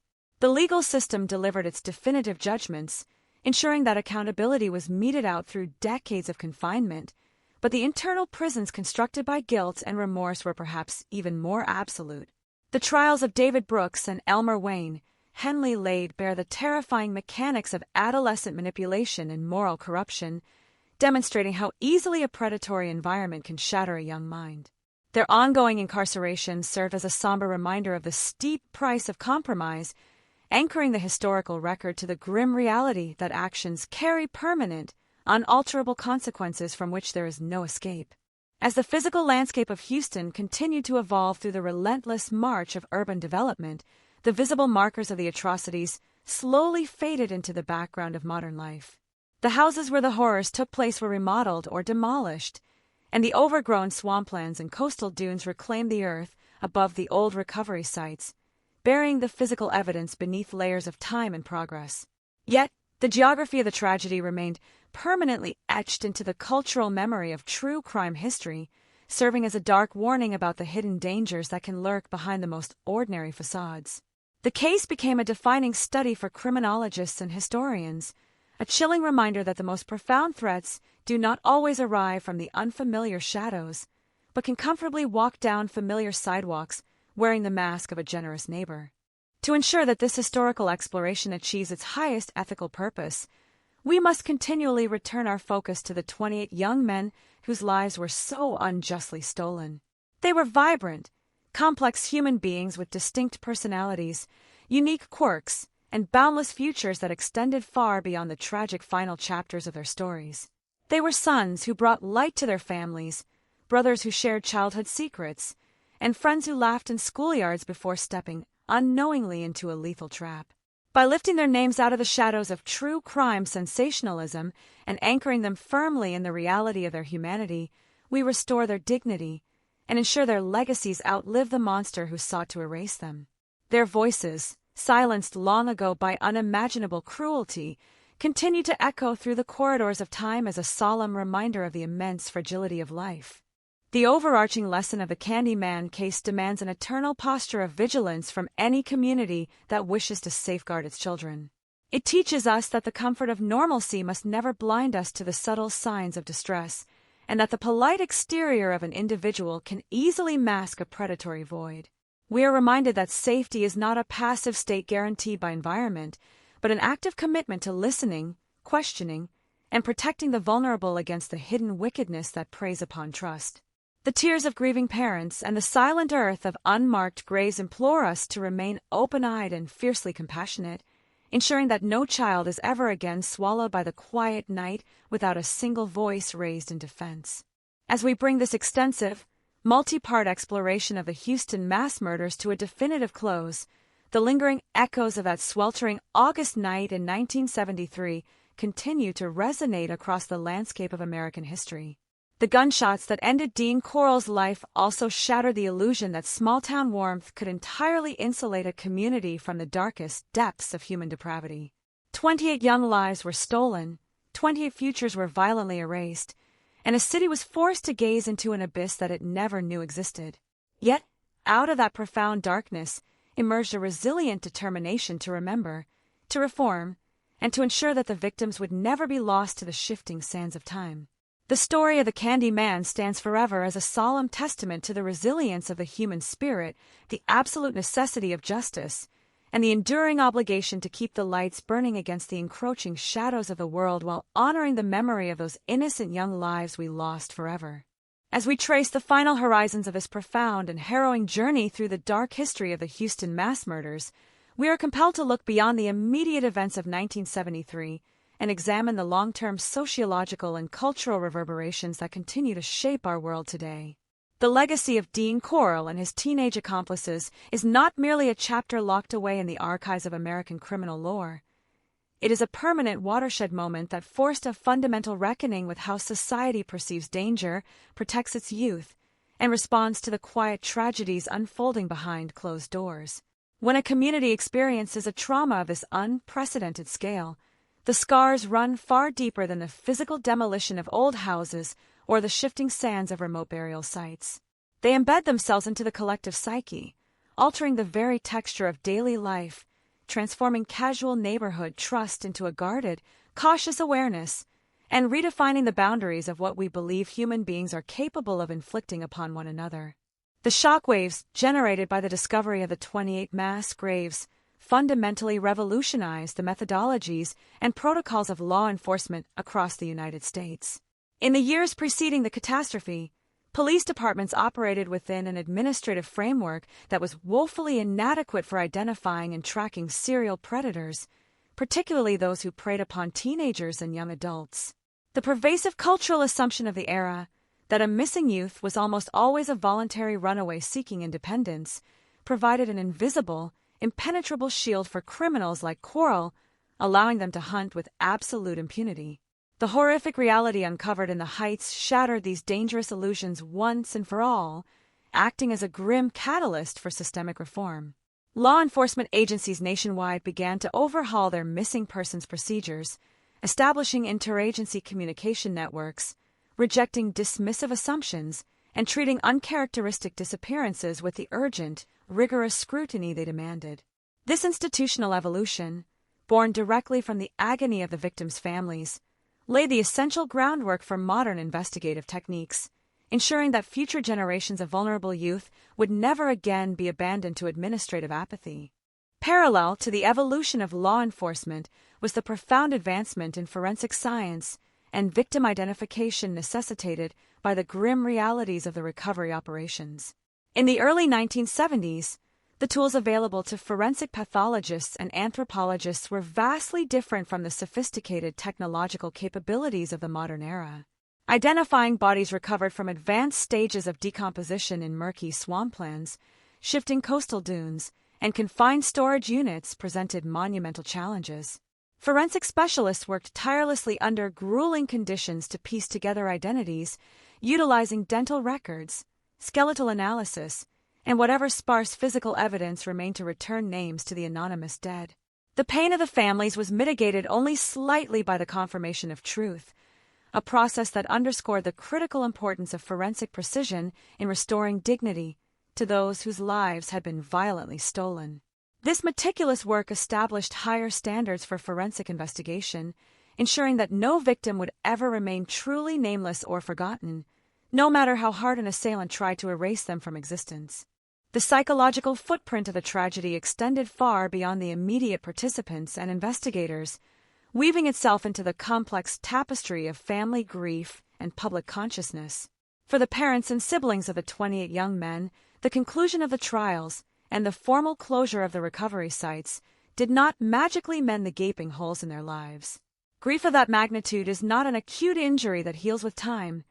It is a permanent condition, a quiet daily companion characterized by empty chairs at holiday dinners, fading photographs on mantels, and the lingering ache of unlived milestones. These families carried their sorrow with a profound, quiet dignity, resisting the sensationalism that often surrounds true crime narratives and maintaining a steadfast focus on the humanity of their lost loved ones. Their endurance stands as a powerful testament to the strength of parental love, serving as a reminder that behind every statistical marker in a criminal ledger lies a deeply personal, irreplaceable human universe of emotion, memory, and enduring loss. Moreover, the case of the Houston mass murders remains a haunting, indispensable case study for criminologists, psychologists, and sociologists exploring the dark mechanics of predatory manipulation and adolescent corruption. The involvement of David Brooks and Elmer Wayne Henley as teenage accomplices forces a deeply uncomfortable examination of how an older, charismatic predator can systematically erode the moral boundaries of vulnerable youth through a toxic combination of financial incentives, emotional manipulation, and pervasive fear. It illustrates the terrifying speed with which an adolescent mind can be twisted into becoming an extension of a sadistic will, blurring the lines between victim and perpetrator. The legal system ultimately held them accountable through decades of imprisonment, ensuring that justice was served, but the psychological legacy of their choices remains a stark warning about the devastating trajectory of a soul surrendered to darkness. It challenges us to remain eternally vigilant to the subtle signs of distress and radical behavioral changes in the young people around us, recognizing that isolation and predatory influence can manifest in environments that appear entirely normal on the surface. As the decades have marched forward and urban development has reshaped the physical landscape of Houston, the visible markers of the tragedy have largely faded from view. The houses where the horrors took place have been replaced by new structures, and nature has reclaimed the overgrown swamplands and coastal dunes that once served as silent hiding places for human remains. Yet, the geography of the tragedy remains permanently inscribed in the collective memory of true crime history, serving as a dark monument to a chapter of our past that must never be sanitized or forgotten. It stands as a chilling reminder that the most profound threats do not always arrive from the unfamiliar shadows of distant places, but can comfortably walk down familiar suburban sidewalks, wearing the disarming mask of a generous neighbor and a friendly benefactor. This enduring paradox, the coexistence of profound evil and ordinary normalcy, remains the most unsettling legacy of the Candyman case, challenging our comforting assumptions about safety and demanding a higher level of communal awareness. To ensure that our exploration of this dark history achieves its highest ethical purpose, we must continually and consciously return our focus to the 28 young men whose lives were so unjustly stolen. They were not merely footnotes in a grim ledger of serial violence, nor were they abstract symbols of systemic failure. They were vibrant, complex individuals with distinct personalities, quirky habits, teenage aspirations, and boundless potential that extended far beyond the tragic final chapters of their stories. They were sons who brought light to their families, brothers who shared childhood secrets, and friends who laughed in schoolyards before stepping unknowingly into a lethal trap. By lifting their names out of the shadows of true crime sensationalism and anchoring them firmly in the reality of their humanity, we restore their dignity and ensure their legacies outlive the monster who sought to erase them. Their voices, silenced long ago by unimaginable cruelty, continue to echo through the corridors of time as a solemn reminder of the immense fragility of life and the sacred duty we share to protect the vulnerable. The overarching lesson of the Candyman case demands an eternal posture of vigilance from any community that wishes to safeguard its children. It teaches us that the comfort of normalcy must never blind us to the subtle signs of distress, and that the polite exterior of an individual can easily mask a predatory void. We are reminded that safety is not a passive state guaranteed by environment, but an active commitment to listening, questioning, and protecting the vulnerable against the hidden wickedness that preys upon trust. The tears of grieving parents and the silent earth of unmarked graves implore us to remain open-eyed and fiercely compassionate, ensuring that no child is ever again swallowed by the quiet night without a single voice raised in defense. As we bring this extensive, multi-part exploration of the Houston mass murders to a definitive close, the lingering echoes of that sweltering August night in 1973 continue to resonate across the landscape of American history. The gunshots that ended Dean Corll's life also shattered the illusion that small-town warmth could entirely insulate a community from the darkest depths of human depravity. 28 young lives were stolen, 28 futures were violently erased, and a city was forced to gaze into an abyss that it never knew existed. Yet, out of that profound darkness emerged a resilient determination to remember, to reform, and to ensure that the victims would never be lost to the shifting sands of time. The story of the Candy Man stands forever as a solemn testament to the resilience of the human spirit, the absolute necessity of justice, and the enduring obligation to keep the lights burning against the encroaching shadows of the world while honoring the memory of those innocent young lives we lost forever. As we arrive at the absolute final horizon of this extensive, immersive exploration into the dark heart of the Houston mass murders, we find ourselves standing before the enduring monument of human memory and moral responsibility. To journey through the terrifying landscape of the early 1970s, to walk alongside the ghosts of the Heights, and to witness the unraveling of Dean Corll's carefully constructed empire of horror is to undergo a profound transformation in how we understand the fragility of our existence. This final chapter is not merely a conclusion to a harrowing narrative, it is an eternal vigil, a deliberate and respectful pause to ensure that the shadows of the past are met with the unyielding light of awareness. The story of the Candy Man has tested the limits of our comprehension, forcing us to look unflinchingly into an abyss of calculated depravity, yet it has also revealed the resilient capacity of a community and a nation to reckon with its deepest failures and strive toward a more watchful, compassionate future. The profound lessons forged in the crucible of that tragedy have woven themselves permanently into the fabric of modern criminal justice and societal consciousness. We are reminded that safety is never an absolute guarantee bestowed passively by our environment, but an active, vigilant commitment to protecting the vulnerable. The institutional evolution that rose from the ashes of the Heights, transforming how law enforcement approaches missing juveniles, rejecting dismissive assumptions of voluntary departure, and prioritizing rigorous, immediate investigation, stands as a vital monument to the 20 young men whose lives were so unjustly stolen. Their collective tragedy ensured that future generations of teenagers would never again be abandoned to administrative apathy, permanently altering the systemic safeguards designed to shield the innocent from predators who seek to exploit the blind spots of society. Yet, behind all the structural reforms, legal precedents, and criminological analyses, the core of this dark history remains deeply, intimately human. The families who walk through the harrowing valley of uncertainty, enduring years of cruel illusions and agonizing silence before the grim reality of the mass graves was unearthed, carry a grief that time cannot erode.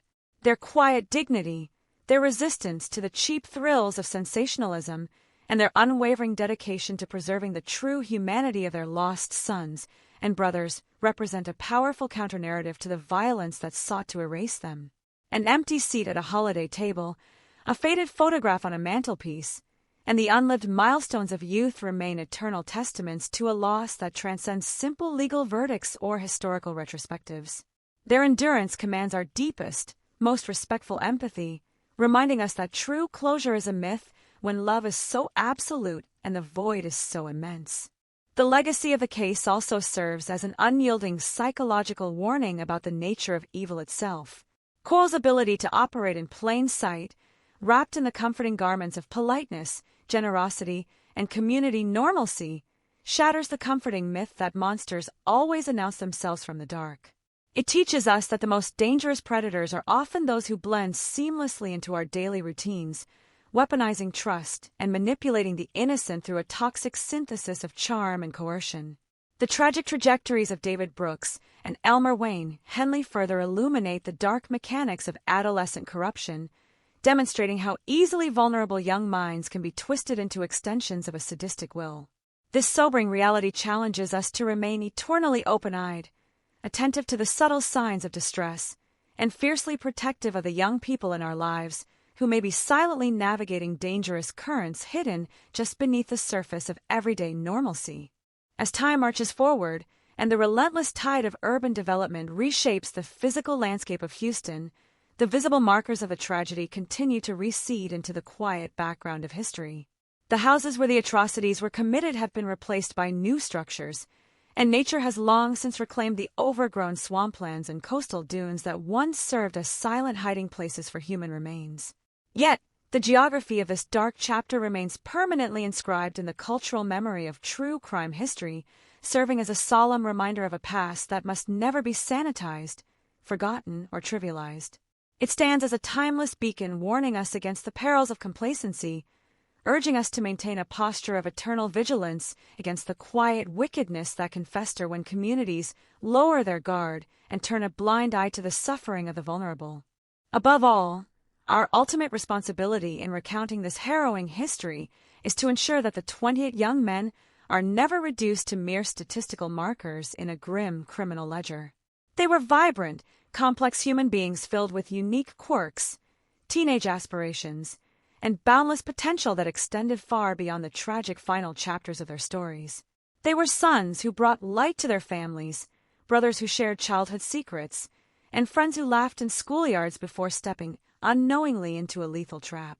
By lifting their names out of the shadows of true crime sensationalism and anchoring them firmly in the reality of their humanity, we restore their dignity and ensure their legacies outlive the monster who sought to erase them.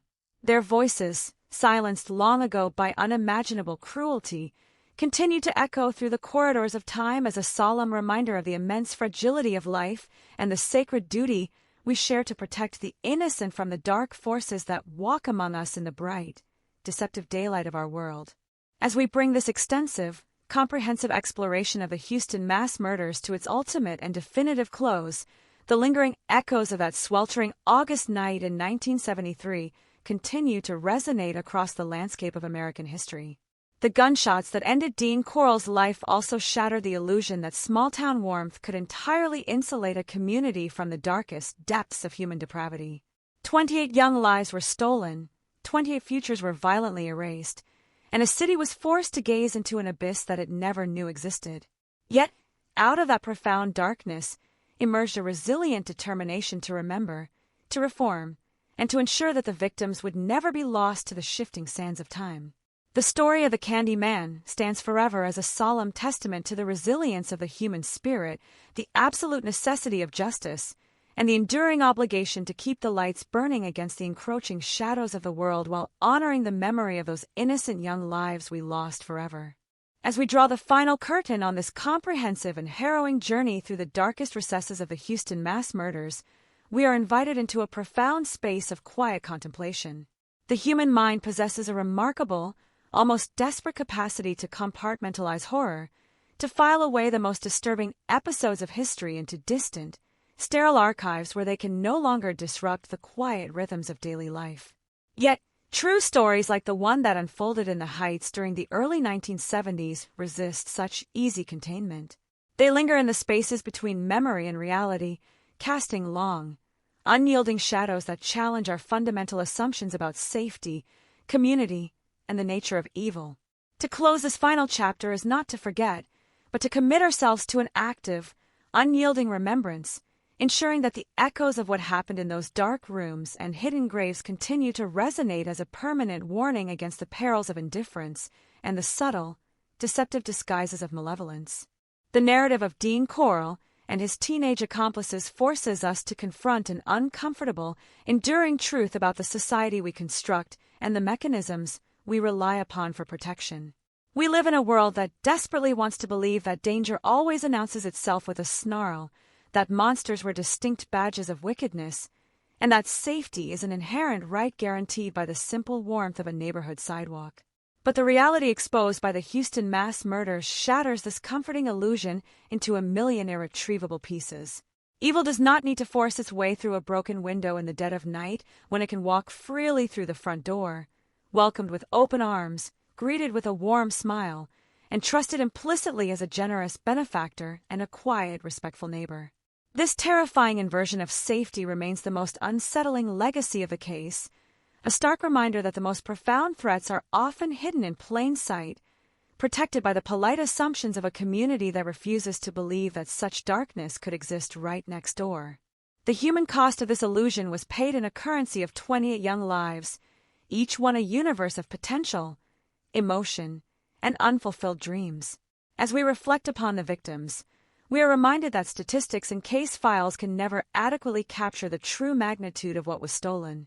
These were boys who laughed in schoolyards, shared quiet confidences with siblings, and walked down familiar streets with absolute confidence in tomorrow. Their premature, violent deaths left gaping, unhealable wounds in the hearts of their families, creating a silent lineage of grief that outlived the trials, the recovery operations, and the passage of decades. The parents and siblings who endured the agonizing limbo of uncertainty, sustained only by cruel illusions and forged postcards, carried a burden of sorrow that commands our deepest, most respectful empathy. Their resilience in the face of such unimaginable devastation stands as a powerful testament to the enduring strength of love, proving that while a monster can extinguish a life, he can never truly erase the deep, indelible imprint left by a child who was cherished and deeply loved. The systemic failures that allowed this tragedy to unfold unchecked for 3 long years offer another vital, sobering lesson for any society dedicated to the protection of its most vulnerable members. The institutional apathy that routinely dismissed missing teenagers as voluntary runaways served as an invisible shield for predators, paralyzing the channels of justice and leaving families to fight alone against a wall of administrative indifference. The painful awakening that followed the discoveries of 1973 forced a revolutionary overhaul of modern law enforcement protocols, transforming how missing juvenile cases are investigated and ensuring that uncharacteristic disappearances are met with immediate, rigorous urgency rather than dismissive neglect. This institutional evolution stands as a vital monument to the victims, a hard-won safeguard born from tragedy that continues to protect countless young lives today. Yet, it also serves as a permanent reminder of the immense price of oversight, reminding us that a civilized society must remain eternally vigilant, listening closely to the quiet alarms and refusing to look away when a child slips silently into the dark. The involvement of David Brooks and Elmer Wayne Henley as teenage accomplices introduces a deeply complex, disturbing dimension to the exploration of human psychology and moral corruption. Their trajectory, from naive youths to active participants in mass murder, illustrates the terrifying speed and effectiveness with which a charismatic predator can systematically erode the boundaries of empathy and manipulate vulnerable minds through fear, financial incentives, and emotional coercion. The legal system ultimately held them accountable through rigorous trials and decades of imprisonment, ensuring that justice was served, but the internal prisons constructed by their own choices remained absolute. Their story stands as a dark cautionary tale about the steep trajectory of moral compromise, challenging us to cultivate environments of open communication, emotional support, and strong ethical grounding for our youth, ensuring they are never left isolated enough to fall under the sway of a hidden monster. As the physical landscape of Houston continues to evolve through the relentless march of urban development and the passage of time, the visible markers of the atrocities have largely receded into the quiet background of history. The houses where the tortures took place have been replaced by new structures, and nature has long since reclaimed the overgrown swamplands and coastal dunes that once served as silent hiding places for human remains. Yet, the geography of this dark chapter remains permanently inscribed in the cultural memory of true crime history, serving as a solemn monument to a past that must never be sanitized, forgotten, or trivialized. It stands as a timeless beacon warning us against the perils of complacency, urging us to maintain a posture of eternal vigilance against the quiet wickedness that can fester when communities lower their guard and turn a blind eye to the suffering of the vulnerable. To ensure that our exploration of this dark history achieves its highest ethical purpose, we must continually and consciously return our focus to the 28 young men whose lives were so unjustly stolen. They were not merely footnotes in a grim ledger of serial violence, nor were they abstract symbols of systemic failure. They were vibrant, complex individuals with distinct personalities, quirky habits, teenage aspirations, and boundless potential that extended far beyond the tragic final chapters of their stories. They were sons who brought light to their families, brothers who shared childhood secrets, and friends who laughed in schoolyards before stepping unknowingly into a lethal trap. By lifting their names out of the shadows of true crime sensationalism and anchoring them firmly in the reality of their humanity, we restore their dignity and ensure their legacies outlive the monster who sought to erase them. Their voices, silenced long ago by unimaginable cruelty, continue to echo through the corridors of time as a solemn reminder of the immense fragility of life and the sacred duty we share to protect the innocent from the dark forces that walk among us in the bright, deceptive daylight of our world. The overarching lesson of the Candyman case demands an eternal posture of vigilance from any community that wishes to safeguard its children. It teaches us that the comfort of normalcy must never blind us to the subtle signs of distress, and that the polite exterior of an individual can easily mask a predatory void. We are reminded that safety is not a passive state guaranteed by environment, but an active commitment to listening, questioning, and protecting the vulnerable against the hidden wickedness that preys upon trust. The tears of grieving parents and the silent earth of unmarked graves implore us to remain open-eyed and fiercely compassionate, ensuring that no child is ever again swallowed by the quiet night without a single voice raised in defense. As we bring this extensive, comprehensive exploration of the Houston mass murders to its ultimate and definitive close, the lingering echoes of that sweltering August night in 1973 continue to resonate across the landscape of American history. The gunshots that ended Dean Corll's life also shattered the illusion that small-town warmth could entirely insulate a community from the darkest depths of human depravity. 28 young lives were stolen, 28 futures were violently erased, and a city was forced to gaze into an abyss that it never knew existed. Yet, out of that profound darkness emerged a resilient determination to remember, to reform, and to ensure that the victims would never be lost to the shifting sands of time. The story of the Candyman stands forever as a solemn testament to the resilience of the human spirit, the absolute necessity of justice, and the enduring obligation to keep the lights burning against the encroaching shadows of the world while honoring the memory of those innocent young lives we lost forever in the deep Texas heat.